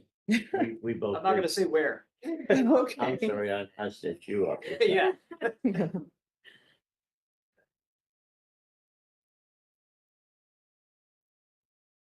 All right, and do you know if co-counsel has finished watching the? They're all there. Ah. Oh, yeah, Judge, I'm sorry. See, I Yes, can't yeah, see. They're standing there watching. Yeah. Sorry, Judge, we're behind you, Mark. Mhm.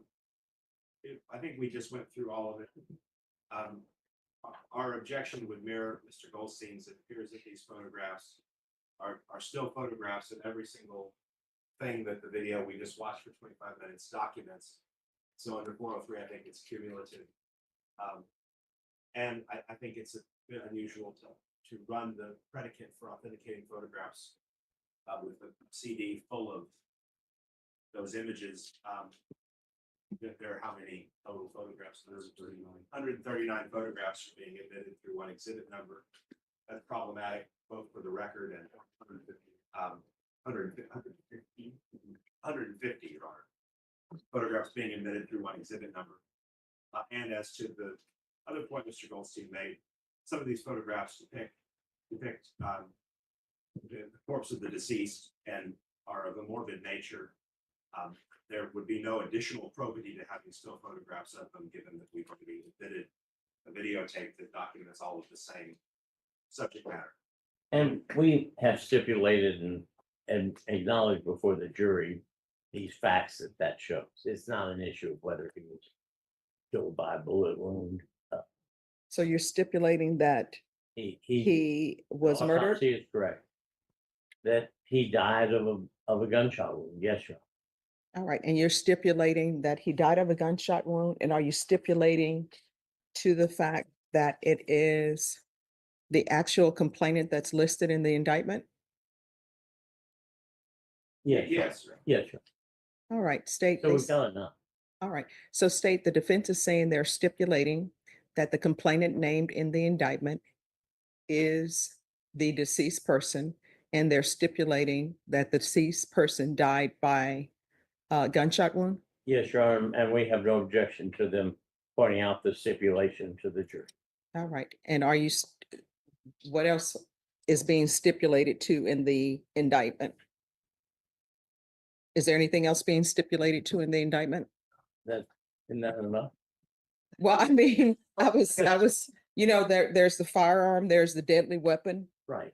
But we'll stipulate there was 1 9mm weapon taken from one of the co-defendants, that there was a 9mm. We believe that is correct. It's a 9mm spent shell casing. Here's what I'd like to do is just, rather than prolong this, I'm just hoping that the state will agree that they don't need 150 pictures. The jury has seen 25 minutes of a video of the deceased. We've stipulated to that. This is. All right, so it appears to the court that the state has photographs there. Yeah, we do good. I'll look to try to accommodate your objection. All right, and so state, would you be then withdrawing 32 and having actual photographs for the court to view? Yes. All right, so they're gonna withdraw state's exhibit number 32. If there are stipulations, if you all want to write up the stipulations. Hey, you can- Judge, sorry, yeah, I interrupted you, sorry. No, But yes, if they're stipulating to the fact that the person that is named in the indictment, Mark Saldivar, was killed, we can write up a stipulation that could be signed by both parties and entered into evidence. That might curtail having to bring in, 150 photograph. well, not only that, but a medical examiner. There might be other reasons for the medical examiner. I will make sure as the oldest member of this group that will consider that, Okay. because Well, we'll still bring him in. As long we as they're will, available. Yeah, we will advise you next week. Okay, so, I had hoped we so would just get one that. second. Cindy, we're off the record because now they're having a conversation. Sorry, Judge. That's Yeah. correct, John. But And it's hard for her I'll to have a keep on. conversation with them later about that portion, and we'll go through these photos right now and determine if we want to present just a more limited number of photographs, and then we'll present that to them if you, it'll just take us a minute or so. All right, so you all are gonna withdraw 32, Yes, Judge. and the defense has already agreed or have no objections to States Exhibit 25 through 31. On the record, I didn't admit that yet because I was waiting to see what happens with 32. So the photographs, no, we're not on the record. So the photographs to 32, I'm sorry, the video for 32, you have those in photograph form? Well, 32 was a CD. We have actual, like, printed out that we can. All right, so and are the photographs that you have that are the photographs that are the stills from 32, are you gonna seek that through this witness? It would be, yes. All right, so if you all will look at the photographs and see if you can agree on the photographs that are going to be offered through this witness. If you can't, you lay your foundation in front of the jury, the court will review it, and the court will make a decision. So if you all, defense, if you all want If I to, could just speak with Jason real quick. Okay, and then I'll sure. get with him. all right. There might be stipulation, but All right, any objection to me letting the jurors know that I'm gonna have them come back at 4:20 instead of 4 o'clock? That's fine. That'd be fine, Your Honor. All right, so I'm gonna go let them know. Because I don't.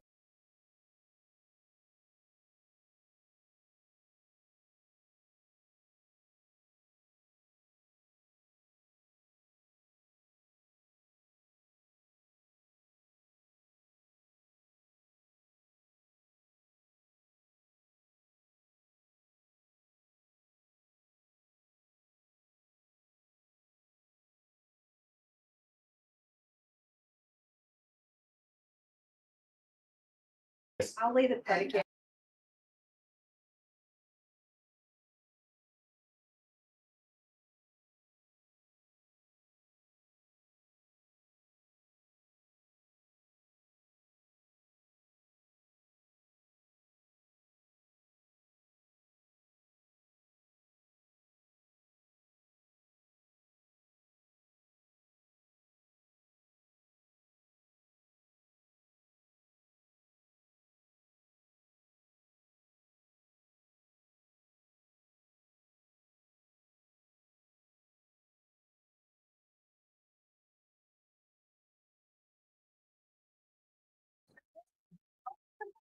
All right, for the jury.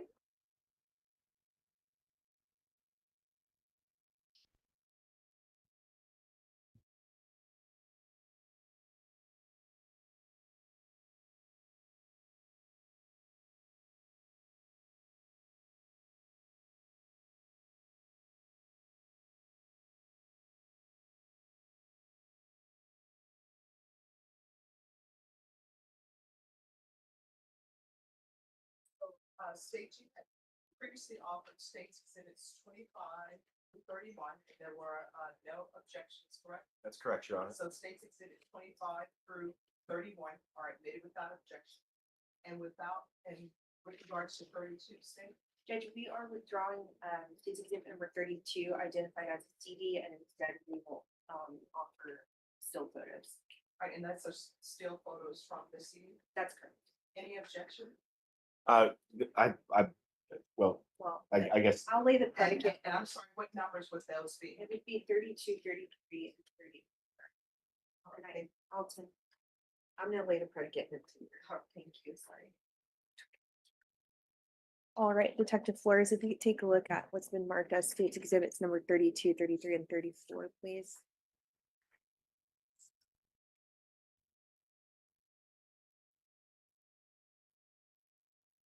Okay. Okay, are those a fair and accurate depiction of the item that's depicted on the scene on the day of the offense? Yes, ma'am. And have these been altered in any way? No, ma'am. Tendering to defense for inspection and offering state's exhibits 32 through 34 inclusive. No objections. All right, State's Exhibit 32, 33, and 34 are admitted without objection. Permission to publish. Granted. Now, Detective Flores, want you to take a look at State's Exhibit number 25. Can you please explain to the jury what is depicted in State's Exhibit number 25? Yeah, so this is the crime scene. I'm on the left, holding the camcorder. And the female with the blonde hair is laying a placard E1. That's Kimberly Wong. And State's Exhibit number 26. This just appears to be from a different angle. I'm the one standing up, and Kimberly Wong is the one kneeling down. And she's marking what's they call E1, is that correct? That's correct. That's documented in State's Exhibit number 24, your CSI video. That's correct. Where E1 was at. State's Exhibit number 27. And again, this appears to be her placing the placard or kneeling down by the spent shell casing. And I'm standing there as well, same spot, same area. And you're in the photo, I mean, is that you right there that I'm pointing at? Yes, ma'am. Okay, and you're actively looking in the area and direction of Kimberly Wong, is that correct? That's correct. It's just out of order, but State's Exhibit number 31. That is the medical examiner starting her examination, and then the E1 placard is next to her. All right, and what is the timer located on that photo? I show it says 23:54, date for 23:17. And State's Exhibit number 28. Got Kimberly Wong obtaining E1. Yes, that was female in the blonde hair to the left of the picture, reaching down and collecting E1. State's Exhibit number 29. That is myself in the middle. On the left is Catherine Andrews. And to the right is Kimberly Wong holding the envelopes for the evidence. And State's Exhibit number 30. Same thing, I'm standing in the middle, Catherine Andrews standing to the left. And Kimberly Wong's to the right with the evidence bag. State's Exhibit 32. The evidence marked.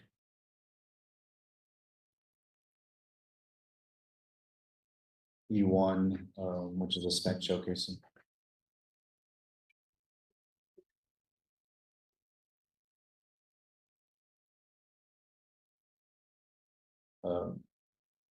Photograph of the spent showcasing, which was E1.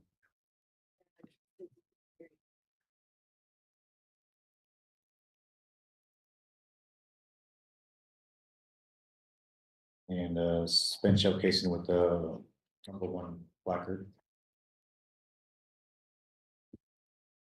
All right, now, are you aware of any physical evidence that was seized under SCPD 1708-9350? Yes, ma'am.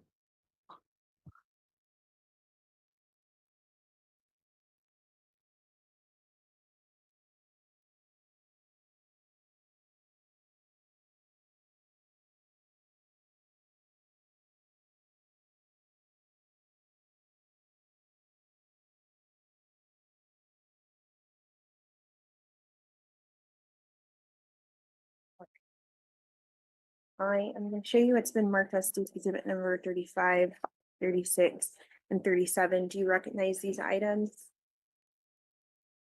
Yes, ma'am. And are you the one that brought them to court yesterday? I did. All right, now starting with State's Exhibit number 35, can you, is that labeled as E1 and Kimberly Wong's report? Yes, that is labeled E1. And that is on Kimberly Wong's report. And it's also documented on the CSI video State's Exhibit number 24 that you created, correct? That's correct. And you personally observed Kimberly Wong mark E1, which is State's Exhibit Your Honor, I'm number going to 35. object to leading the witness through this predicate. All right, the objection to that question will be overruled.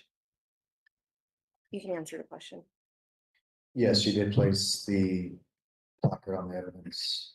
Okay, and did you observe Kimberly Wong sees State E1, State's Exhibit number 35? Yes, she collected the evidence. Okay, and sorry, go ahead. She did collect the evidence E1. Okay, and so prior to today, you've gone to the SAPD property room, is that correct? That's correct. And you had a chance to observe State's Exhibit number 35, is that correct? That's correct. All right, and are there any unique identifiers that link this to the scene and to Kimberly Wong? So in the front is a barcode with the case number marked E1. It's also labeled one spent shell casing with marking laser 9mm Luger. And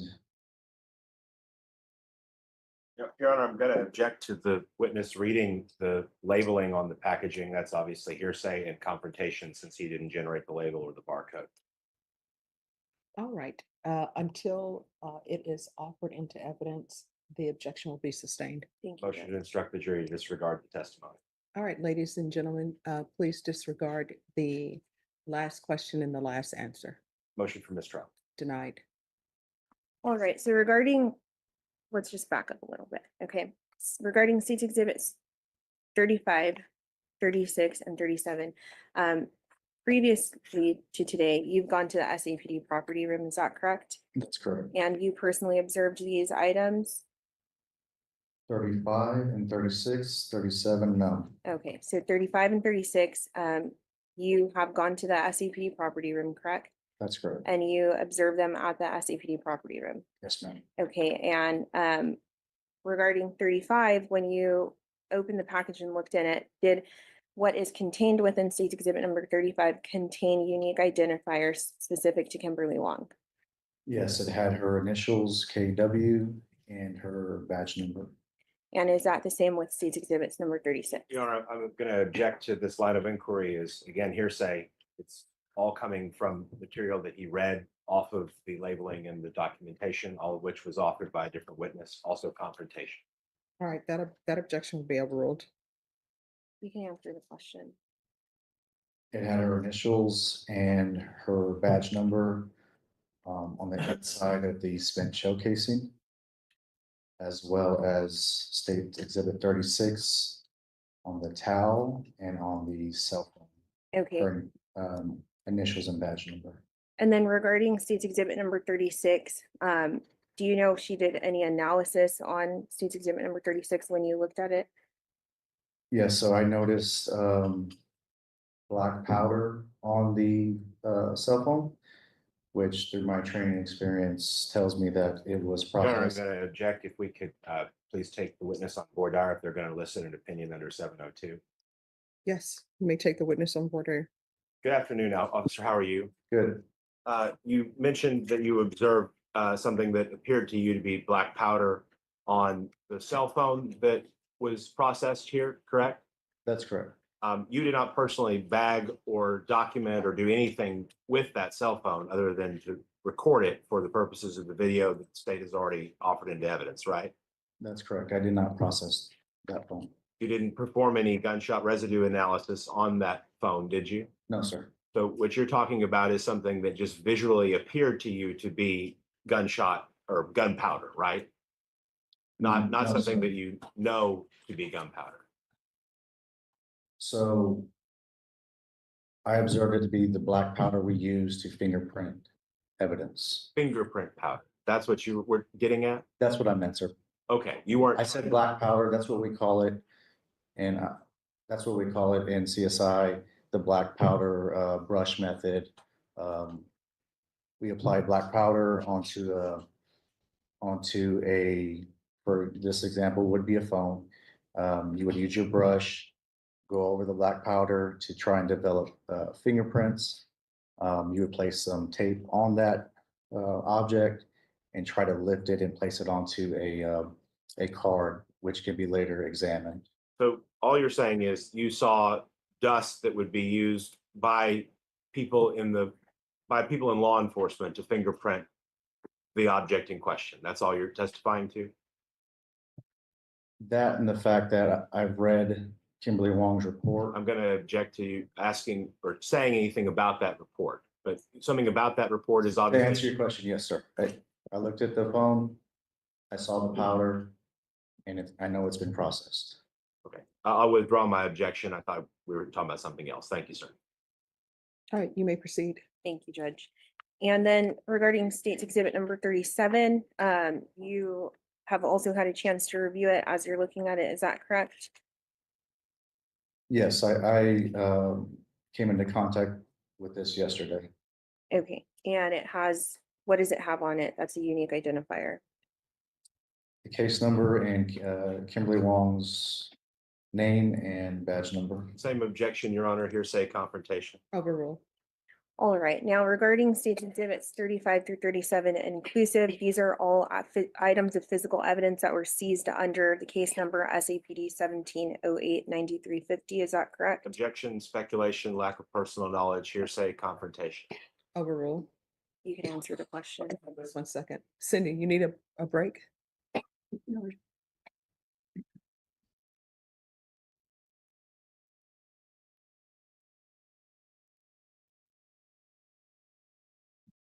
Okay.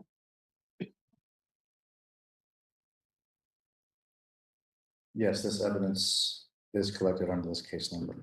All right, and looking at State's Exhibit number 35, it's in substantially the same condition as it was on scene. Is that correct? As documented in the State's Exhibit 24? Objection, speculation. He testified that he personally observed it at the property room. I'm going to object to the sidebar of the prosecutor. I'd ask the court to rule on my objection. Your objection is overruled. Can you answer the question again? Regarding State's Exhibit number 35, you've previously testified that you were able to view it at the property room. Is that correct? Yes, ma'am. And when you observed it, did it appear to be in substantially the same form and condition as it was when it was seized on the off-in state on scene? Yes, ma'am. All right, at this time, well, would you like to come up here to view them?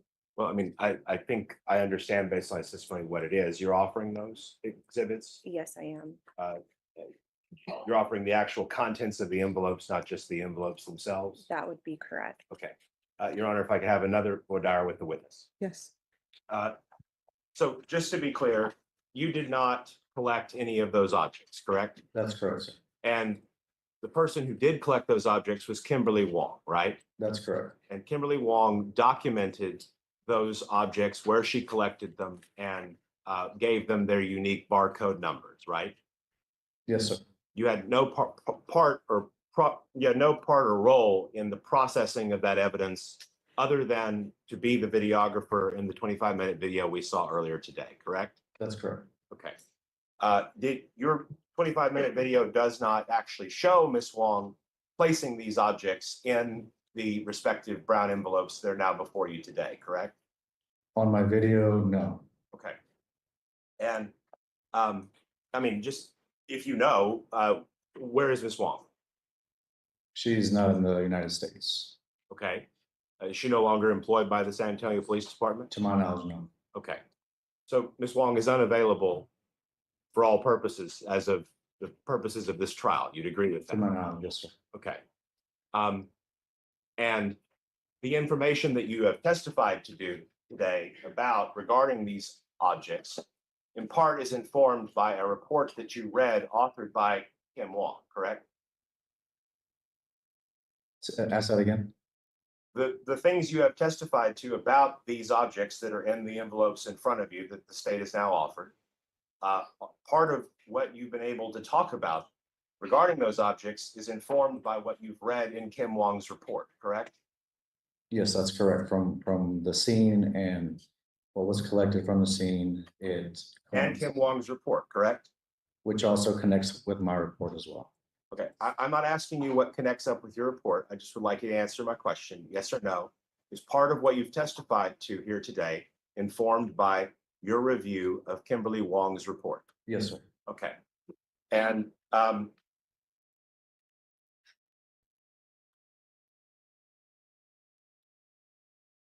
you cannot speak to how Kimberly Wong collected these objects, right? For example, was Kimberly Wong gloved when she picked up the shell casing? Or did she do anything to the shell casing before putting it in the envelope? Those things are not documented in what you have prepared, right? So I've worked with Kimberly Wong. I'm gonna ask you just yes or no.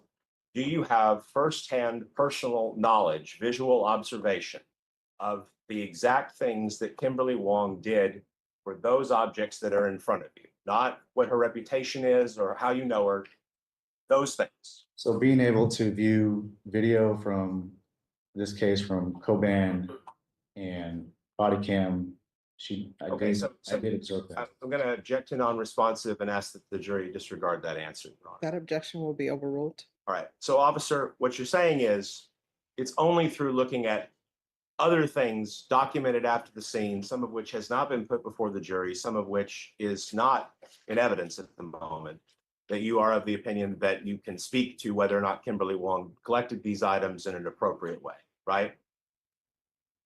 That's correct. I was able to refresh my memory. Well, let's just be careful about that. You say refresh your memory. When you arrived at the scene, Kimberly Wong asked you to walk around with a camcorder and photograph the general layout of the crime scene, correct? To record with the camcorder. And that's what you were doing during that 25-minute period that we watched. You're behind the camcorder during all of that, correct? That's correct. Mhm. So it is not from your personal memory of what you personally physically saw that day that you can attest to what happened to get those objects in those brown paper bags, correct? So I remember recording the scene. I remember. I recording understand the you scene. remember recording the scene, but you'd agree with me, we don't see Kimberly Wong bagging these objects in your camera footage, right? That's correct. Yes. Okay.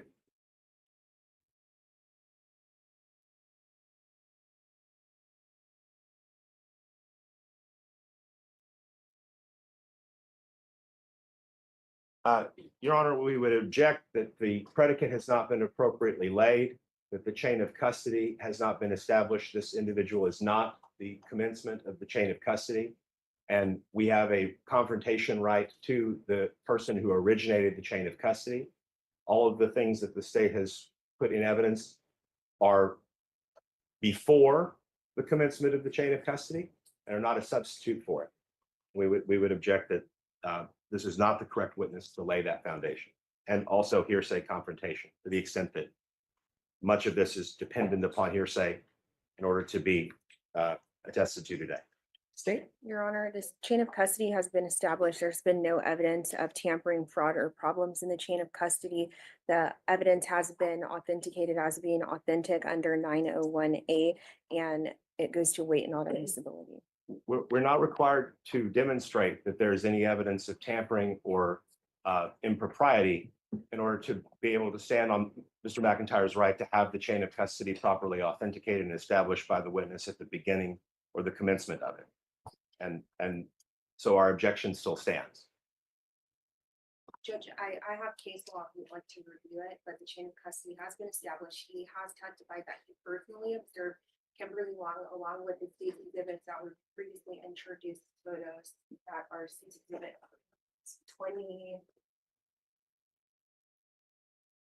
25 through 31, which shows Kimberly Wong I don't see states exhibits. working and seizing the evidence.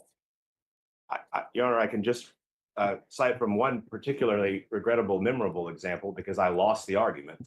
I can cite the court to Russell versus State out of the Austin Court of Appeals for the premise that if there's going to be a confrontation issue with regard to chain of custody, it is at the commencement and the origin of the chain of custody.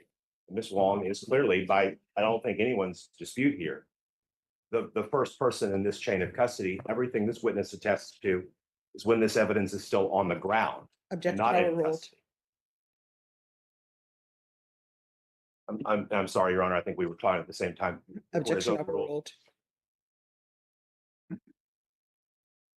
All right. Now, if you could please, oh, you have your gloves ready. Do you need scissors? Please.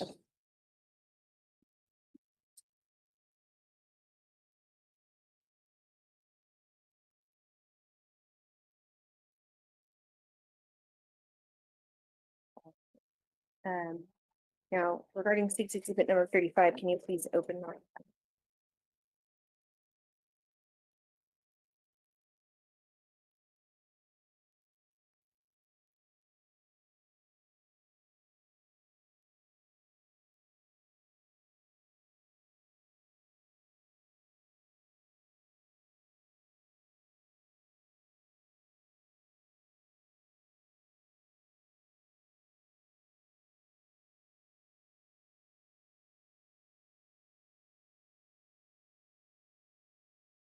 And if you could take a look at it and see if there's any unique identifiers on it.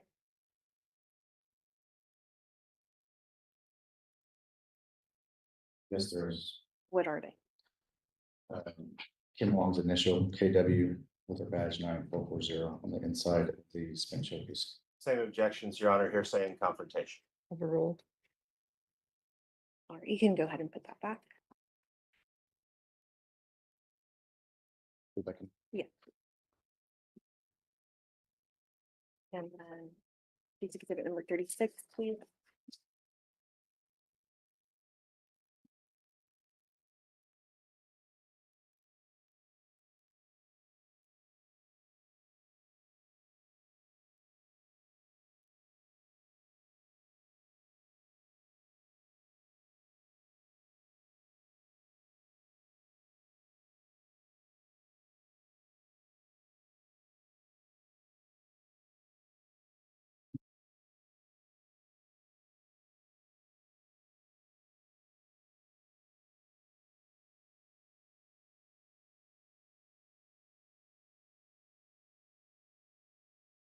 And just what you're holding right here, what is this? This is a white towel with a teal stripe. And does it have any markings on there? Does, it has initials KW 9440, which is Kim Wong's badge number and first and last initials. Okay, Objections, Your Honor. Hearsay and confrontation. Overruled. all right. And then regarding this item, what is this? This is a cell phone, and on the back, initials KW 9440. And what do you observe on the back of that cell phone? Same objections, Your Honor, to that testimony about the initials, hearsay, confrontation. Overruled. And just so I can clarify, I'm not asking about the initials. What do you observe on the back of that phone? Black powder is what I observed, And in your training and experience, that's consistent with what? with the item being processed for fingerprints. All right, thank you. Go ahead.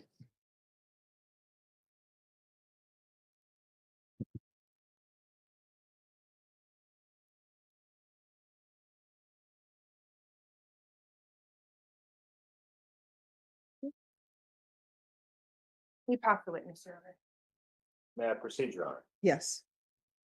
And I'm sorry, it's now Detective Flores, correct? That's correct. So you were talking about observing black powder, and by that I understand you mean fingerprint powder on the phone, right? That's correct. And this was the phone that you've come to learn from other officers, including Ms. Wong, was handed to police by a bystander that they believe was thrown out the window of the car. Is that right? That's my understanding, yes, sir. Okay. You noticed that black powder, and in your mind, that was significant. You automatically connected that with, okay, the technician fingerprinted, dusted for fingerprints, right? That's correct. You didn't observe that kind of fingerprint dust on the shell casing, correct? I couldn't observe that initially when I looked at it. And I mean, you have it in front of you today. You don't see any of that kind of fingerprint dust on the shell casing now, do you?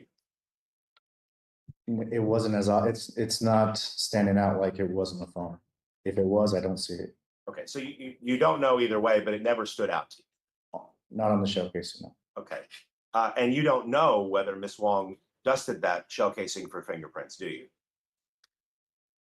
If I'm allowed to go to a report, that's, I'm not asking you what you read from other sources. Do you have any personal knowledge of it being dusted for fingerprints? no, I was not present when it was processed. And you don't have any personal knowledge of whether it was swabbed for touch DNA or any other forensic procedures, do you? No knowledge of that.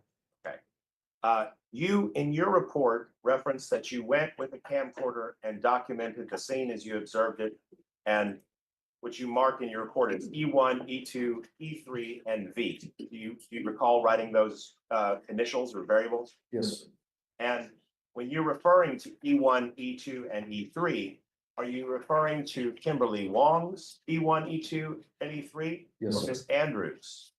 Kimberly Wong. Okay, you're not referring to Miss Andrews' E1, E2, and E3. This is Kimberly Wong's E1, E2, E3. Okay. And were you aware of the fact that there may be other E1s, E2s, and E3s in this case? If there was, I'm referring to Kimberly Wong's E1, E2, E3. Okay, If I may, but thank you, officer. I appreciate it. When you arrived, Ms. Wong and Ms. Andrews were both already present at the scene. Is that correct? I know Kimberly Wong was, I don't recall of what time, if Andrews got there before or after. Okay, and you're referring to something during my questioning. Is that your report or Ms. Wong's report? Which answer? You were reading something during my last question. Is that Ms. Wong's report or yours? This is my report. Okay. When you document the baggie of marijuana on that video that we watched earlier, it appears to be in very close proximity to the body. Would you agree? Yes, sir. Would it surprise you to learn that Ms. Andrews documented that marijuana to be much further from the body, about equidistant on the other side of the deceased's head from where the shell casing was found? You asked me, am I surprised? Would that surprise you? I saw the bag close to the body, and that's what I saw. Okay. I don't know. You never saw during the course of your work documenting the scene anyone move the bag of marijuana? I only saw it when the medical examiner arrived and began her investigation. That's when I first saw it. And the body was rolled. You see that on the footage? That's when you saw it? That's when I saw it, and which was on my video. Okay.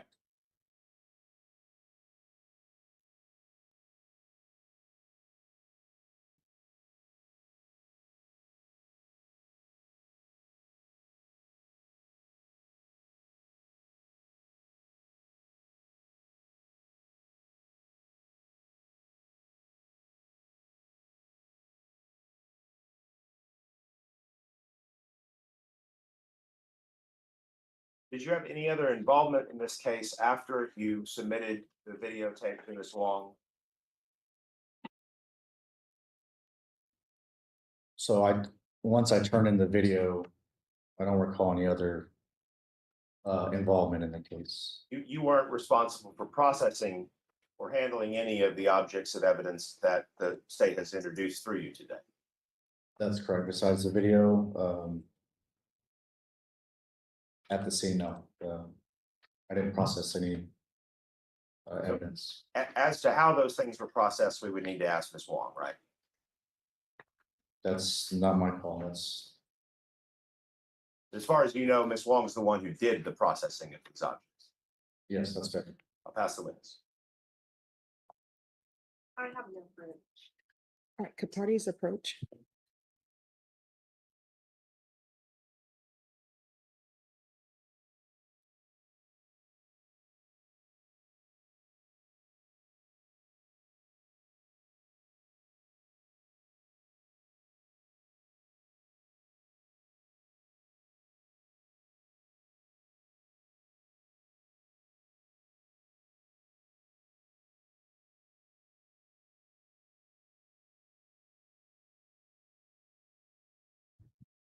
All right, and before the witness steps down, state you have previously offered what numbers?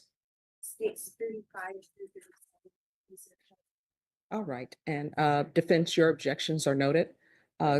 States Exhibit 35, 36, and 37 are admitted. Is this witness excused or subject for recall? By the state. Excused by the defense. Right, the rule has been invoked. You're not allowed to discuss your testimony with anyone as long as this child continues. Do you understand? Yes, ma'am. All right, if you'll remove the microphone and you may step down. Thank you. Thank you. State, call your next witness. State calls Gabriel Bias.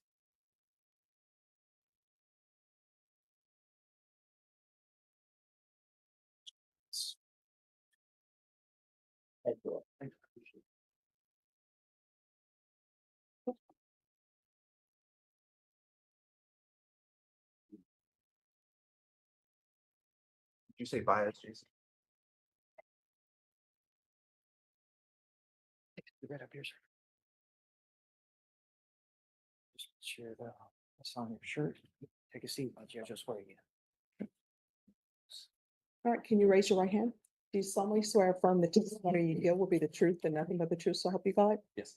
All right, you can lower your hand. Make sure you keep your voice up so that members of the jury can hear. And if you'll state your name for the record and spell your last name, please. Gabriel Baez. Last name is Baez.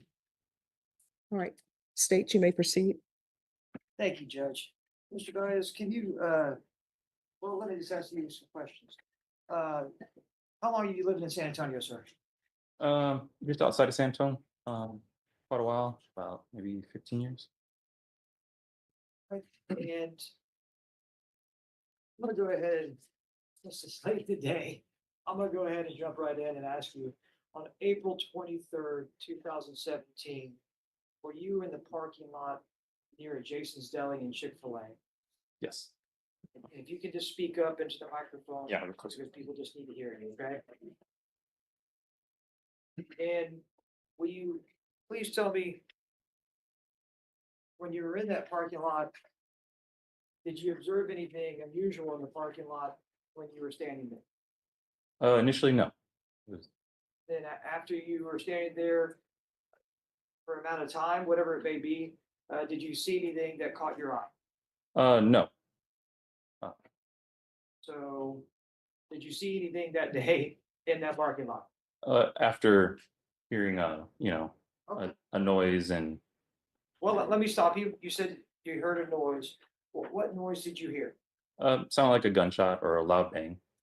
And can you tell the jury, were you inside a building? Were you inside a car? You were outside of a car or outside of the building? Where were you? Outside of my car, outside of a building, shopping center. And what was the, if you can remember, what was the closest establishment that you were to? We came out of Jason's Deli, and right next to it was like a fabric store and a Chick-Fil-A, I think. So I'm assuming if you came out of Jason's Deli, you had eaten or picked up food, Yes. and you say we, was there anybody else with you? My wife and my oldest daughter. And when you heard this big bang, it caught your attention. And you said bang, or did you say what else it could sound like? Like maybe like a, you know, like a tire, kind of like a blowout, just a loud kind of echoing bang, but you know, we were right off the highway, so. And after that big bang, did you observe any thing happen after that? I would say kind of like right after, not initially, but car kind of zipping through the parking lot where we were in and then just kind of leaving. And you're saying zipping through the parking lot. Can you define that to the jury? Was it moving fast or? Yeah, it was moving fast. It wasn't a normal, you know, cruise through the parking lot. And it can tell the jury, was it daylight or was it nighttime? It was daytime. Don't remember the exact time, but it was after we got done eating. So And when you observed this vehicle going through the parking lot, was it, I guess, coming towards you or away from you? it was coming towards us, but then kind of quickly turned away towards like the exit of like, the main road. And while observing this vehicle zip through the parking lot, Did you observe anything about the vehicle or the occupants or anything? It was really quick, so I wasn't able to really pay a whole lot of attention. Kind of focusing on myself and my family. Um, I guess if you kind of explain a little bit more, or if you want me to go into more detail. I mean, it's just what you can remember. I know this was a long time ago. Yeah. But I just want the jury to understand what you saw that day. And I'm just gonna ask you questions and just Yeah. answer the best as you can, okay? Yeah. Let me ask you this. Did you ever collect something from that parking lot that day? Yeah. I was gonna. Let me ask you this. Where did that object come from? Yeah. So I'm gonna elaborate. As the car was kind of going through the parking lot, kind of like in the quick moment, I noticed what looked like a phone, something shiny, square, kind of tumbling and hitting the ground, kind of right after that car was leaving that area.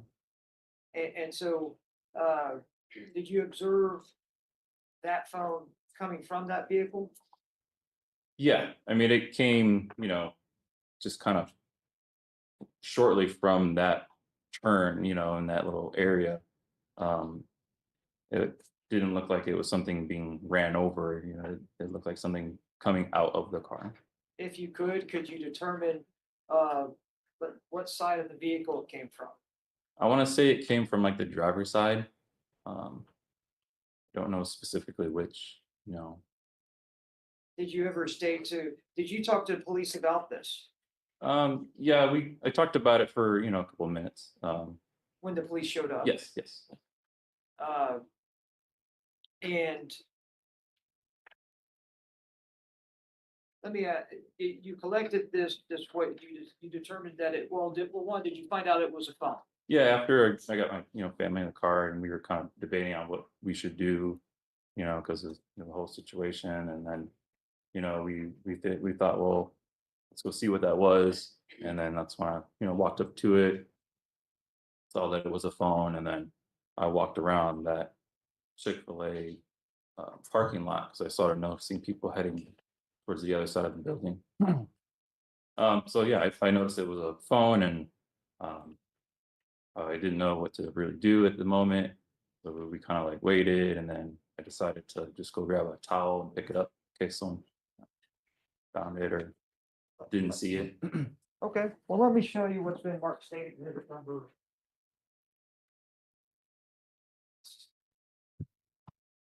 State exhibit number 36.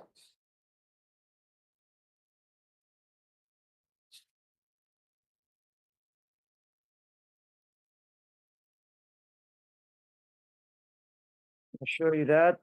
One. You recognize the towel Yes. and Yes. you recognize the phone. Specifically, no. Okay, but the towel you do recognize and the phone, it was what was it? Do you remember there was an Apple phone or anything? No, I didn't really, investigate it. But then what did you do with this towel that had a phone? What did you do with it? I kept it on my possession until we talked to an officer that was on that scene. And did you hand that phone or that towel that had the phone in it, did you hand that off to anyone? Yes. And who did did you hand it off to the police? Yes.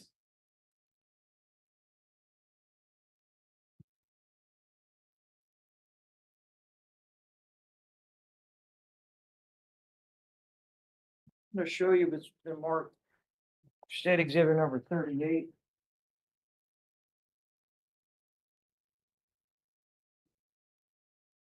And do you recognize that? Yes.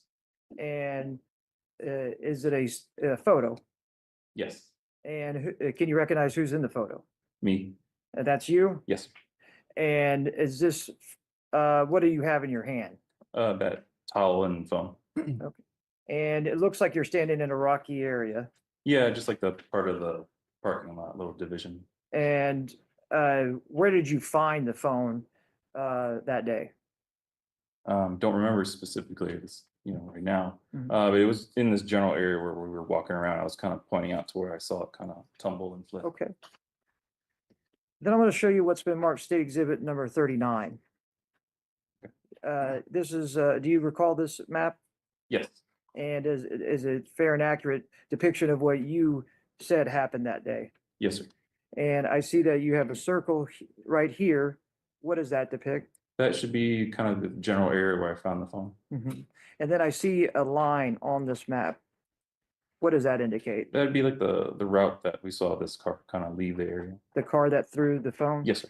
Yes, sir. And then I see a circle over here with it looks like an X over it. Yeah, that should be kind of like the general area where we were parking. Okay. And then also I see a circle over here. And what is this area? We didn't physically go to that exact spot, but we were in the general area, kind of seeing the crime scene, and I saw like body, on the floor. on the And ground. this circle over here, is that where you witnessed the body? Yes, sir. Okay. You mind, no, that's all right. At this time, Your Honor, the state would offer state exhibit number 38 and 39 and the evidence. What's entered to defense for any objections? No objections. All right, states exhibits 38 and 39 are admitted without objection. May be published, Rob? Yes.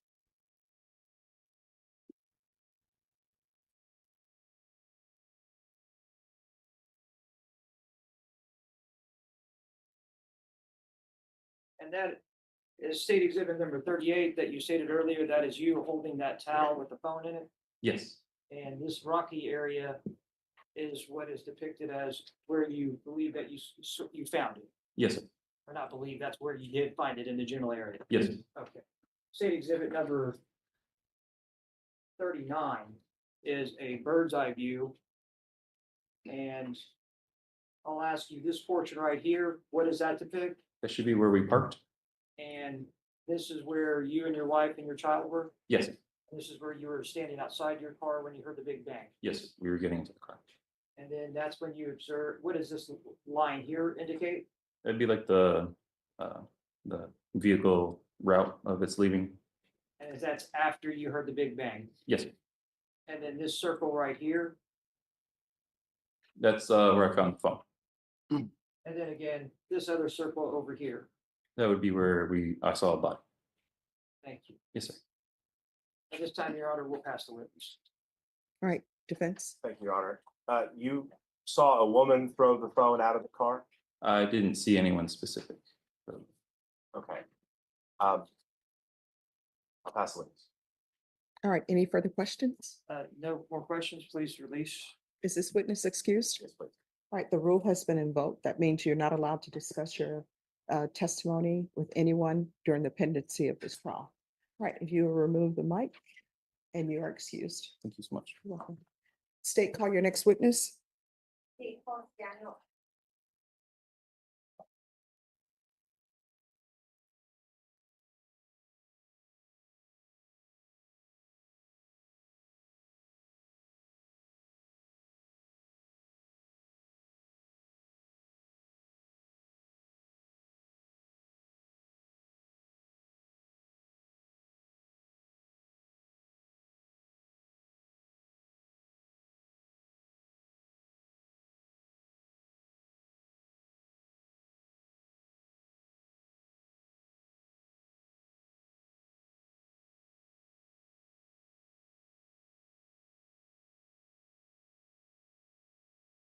All right, and if you'll put the microphone, no, it's the smaller microphone that's to your left. The square. The square. No, I'm sorry. right there. On the. Oh, edge, got it. yes. Sorry. No problem. Could you raise your right hand? Do you solemnly swear and affirm the testimony you give will be the truth and nothing but the truth, so help you God? Yes. All right, you can lower your hand. Make sure you keep your voice up so members of the jury can hear. If you'll state your name for the record and spell your last name, please. Dan Aiken, last name's AKIN. State you may proceed. Mr. Aiken, how old are you currently? 69, And what city do you currently live in? San Antonio, How long have you lived in San 20 years. Antonio? And did you go to school here in San Antonio? No, ma'am. Okay, where'd you go to school?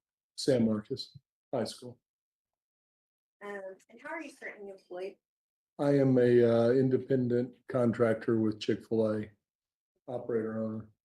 And do you own and operate the Chick-Fil-A located at 27 Northeast Loop 410, San Antonio, Texas? 70216? About how long have you been doing it? 3 years. Now I want to turn your attention to April 23rd of 2017.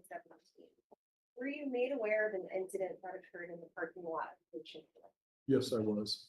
And when you learned of this incident, what did you do? I immediately came up to the restaurant. And were you able to observe the scene upon arrival? Yes, Did you speak with officers on that day? yes, I did. And was your Chick-fil-A at the time equipped with security cameras? Yes, Can you please describe to the jury what kind of cameras you had at the time? they were digital cameras located at various locations on site. And some of the cameras, they had a fishbowl, is that correct? Could you repeat that? They were like a fishbowl or. fish Yes, eye view. yes. I think there were 2 at that time. And in fact, when you appeared on scene, you had your MacBook with you, is that correct? That is correct. And the officers allowed you to enter your establishment? That is correct. And you were able to pull up your security camera and begin looking for relevant video, is that correct? Your Honor, I'm gonna object. Every question has been leading. All right, that objection will be sustained as to the last question. Did you find any relevant video? Yes, Uh,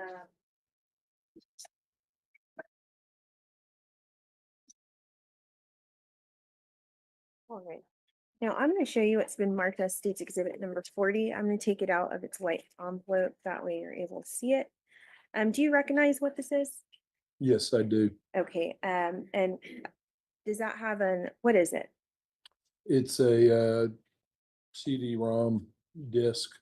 And have you had a chance to view what is contained on that disc? Yes, I have. Okay. And what does the disc contain? It contains various videos from that day that were deemed pertinent. Okay. And that's what you turned over. Those videos that are contained on the disc is what you turned over to San Antonio Police Department? Yes, Okay. And do you have any identifying marks on State's Exhibit number 40? yes, I signed my name and dated it September 20th, 2024. And is that how you are able to ensure that this is the same video that you turned over to SAPD? Yes, Okay, now regarding this recording, was it prepared on a device that was capable of making accurate visual recordings? yes, And did you find your system at the time, your security system, to be reliable and accurate and fairly depict the location? yes. Okay. And to your knowledge, well, has this been altered in any way? To my knowledge, no. Okay, and you viewed it and it was the same videos that you gave to the police department? Yes, right? they were. Yes, they Okay. were. And on the date and on April 23rd, 2017, you were competent to operate that system, correct? Yes, All right, and the recording wasn't made at or near the time of the offense? what was that question again? I'm sorry. Well, the video that's contained that captured the offense, correct? Yes, And it was live recording as it occurred?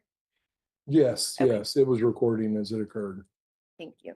I'm tendering to defense for inspection. The state offers State's Exhibit 3. No objections, Your Honor. State's Exhibit number 40 is admitted without objection. Sure. Granted.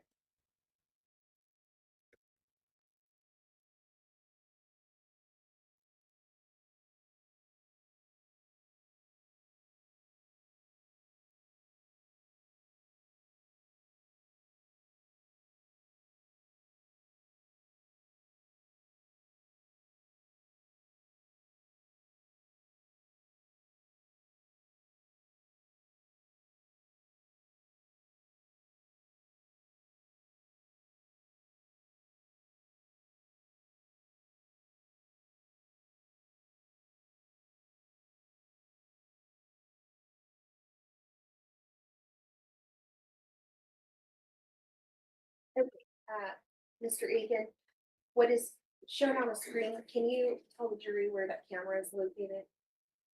It is on the northeast corner of our restaurant building, the back corner, Okay. facing Cons and K&G Superstore. Thank you.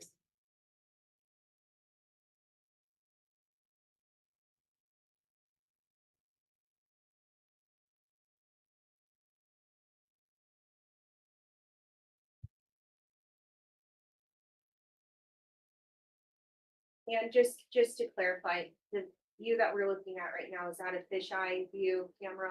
Yes, it is. Okay, and on the left side of the video, that's the parking lot going towards the shopping center. Yes. And on the right side of the video, that's towards 410.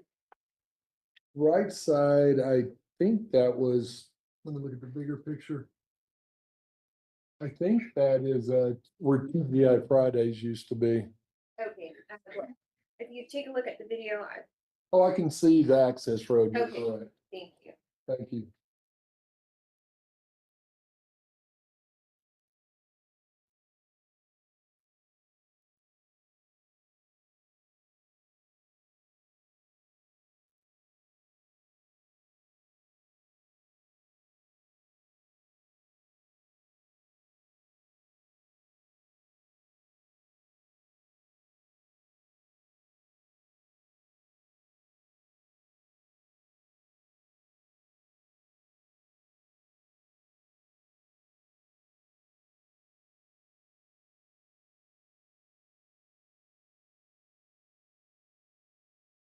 And just for the record, certificate of recording is paused at 1 minute and 40 seconds.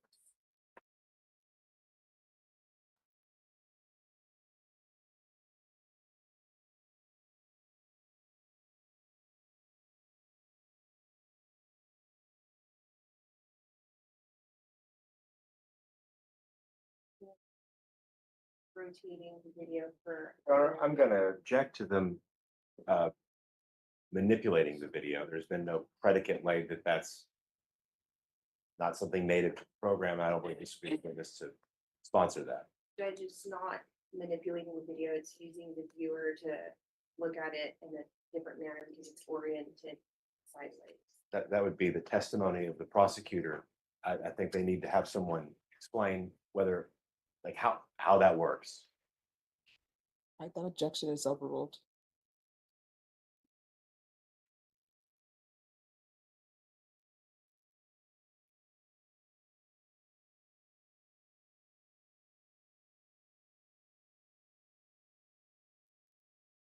Your Honor, I guess just so that the written record is clear, the prosecutor has opened up a dialogue window within the application that's running the video and has gone through a series of menu selections to reach what appears to be a digital representation of a dial, almost like a rotary phone instrument, and has now moved the angle of the image.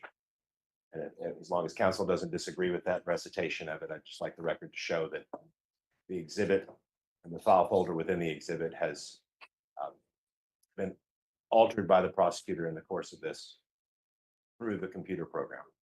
All right, State, with regards to the defense's recitation, has this video changed in the fact that the view is changed, or if has the contents been The changed? content has not been changed at all. It is the same video that was just authenticated by this witness that was provided to San Antonio Police Department. The only thing that has been changed is that it has been oriented by the angle so that the jury can have a clearer view of what is occurring in the exhibit, but the contents are not the same, are not altered in any way. And Your Honor, I would just object again to the prosecutor testifying to that fact. I'm just want the record to reflect visually. All right, objection is overruled, and the record will reflect what it reflects from defense counsel. Thank you, Judge. You're welcome.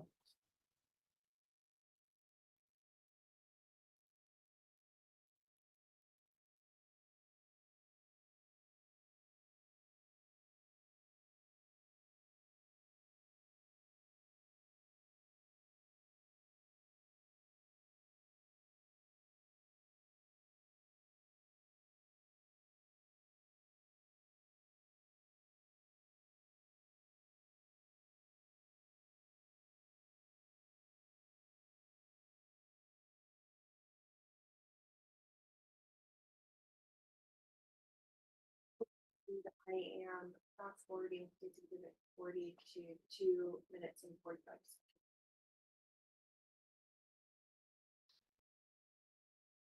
seconds.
Different camera view of those things that are recorded.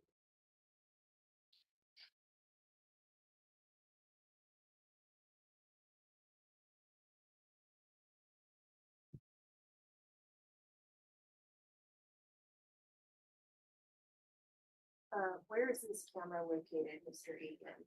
It is on the other back corner of the building facing the shopping strip mall.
A different vantage point from seats to the different 40. Mr. Egan, if you could just tell us where this camera is located. This camera was on a pole facing back towards that very first camera, fisheye camera we looked at. TGI Fridays. It's near TGI Fridays or where it was before.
witness, Your Honor. Defense? How are you doing, sir? I'm doing fine, thank you. Just real quick, when you opened your MacBook to give the police the video, what program does your computer use to have the video on? It's okay, so I'd log on to like Safari, the web browser, and then I'd go to a program called Envision, which you saw the title, you know, for each one of these, you saw the title for that company, and that's our video provider for Okay, our business. they store it on a cloud, I guess? There is cloud storage, but there's also, what do you call it, DVR? So there is some amount of DVR storage and then it goes to the cloud. Okay, understood. Since this was so fresh, it was on DVR, not cloud? Correct, Okay. correct. But you're not using VLC to look at the video on your computer or in your ordinary practice at the business, right? I'm sorry, I'm not familiar with VLC. Probably I should be, but I don't know. Safe to say you're not using VLC in your business. Okay, Okay, I okay, would assume that's correct because I don't know what it is. fair enough. Pass the witness. No further questions, excused by state. Any? Is he excused? Yes, Your Honor. All right, the rule has been invoked. You're not allowed to discuss your testimony with anyone as long as this child continues. You can leave that, yes. Okay, And you're thank you. excused. Thank you so much. I sure appreciate y'all. Whoops. No problem. State, call your next witness. Judge, that's, we don't have any other witnesses for today. All right, so ladies and gentlemen, the state does not have any more witnesses for the day, but they have not rested their case yet. I'm going to have you all come back tomorrow and we will start in the morning tomorrow. I don't expect other jurors to be called up, so you should be able to have a parking space. We can go off the record, Cindy, but somebody did tell me there is a lot of activity happening downtown tomorrow, which I didn't know about. So plan accordingly. But what I'll do with you all, instead of starting at 9, is everyone okay with starting at 9:15? So that'll give everybody a chance to park and everything. So we'll start at 9:15. Again, if you want to bring breakfast or anything else, you know, there's room for it in the jury room. Remember my previous instructions. You're not allowed to view anything about this case. You're not allowed to have people talk to you about this case. If somebody tries to talk to you about this case, let them know. You're not allowed to listen. If you see anything, just ignore it. You're not allowed to start deliberating internally with yourself or with each other, and no investigation. Does everyone understand? All right, so I will see you all back here tomorrow at 9:15. And as always, just meet in the jury room. All right, everyone, please rise for the jurors.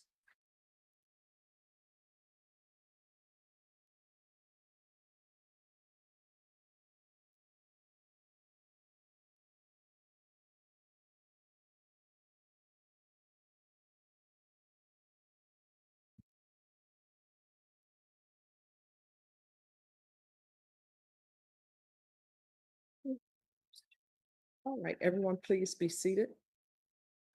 Oh, Cindy, you haven't. I can shut down. Okay, don't shut it down yet. Could I have attorneys approach, please?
disagreement about it.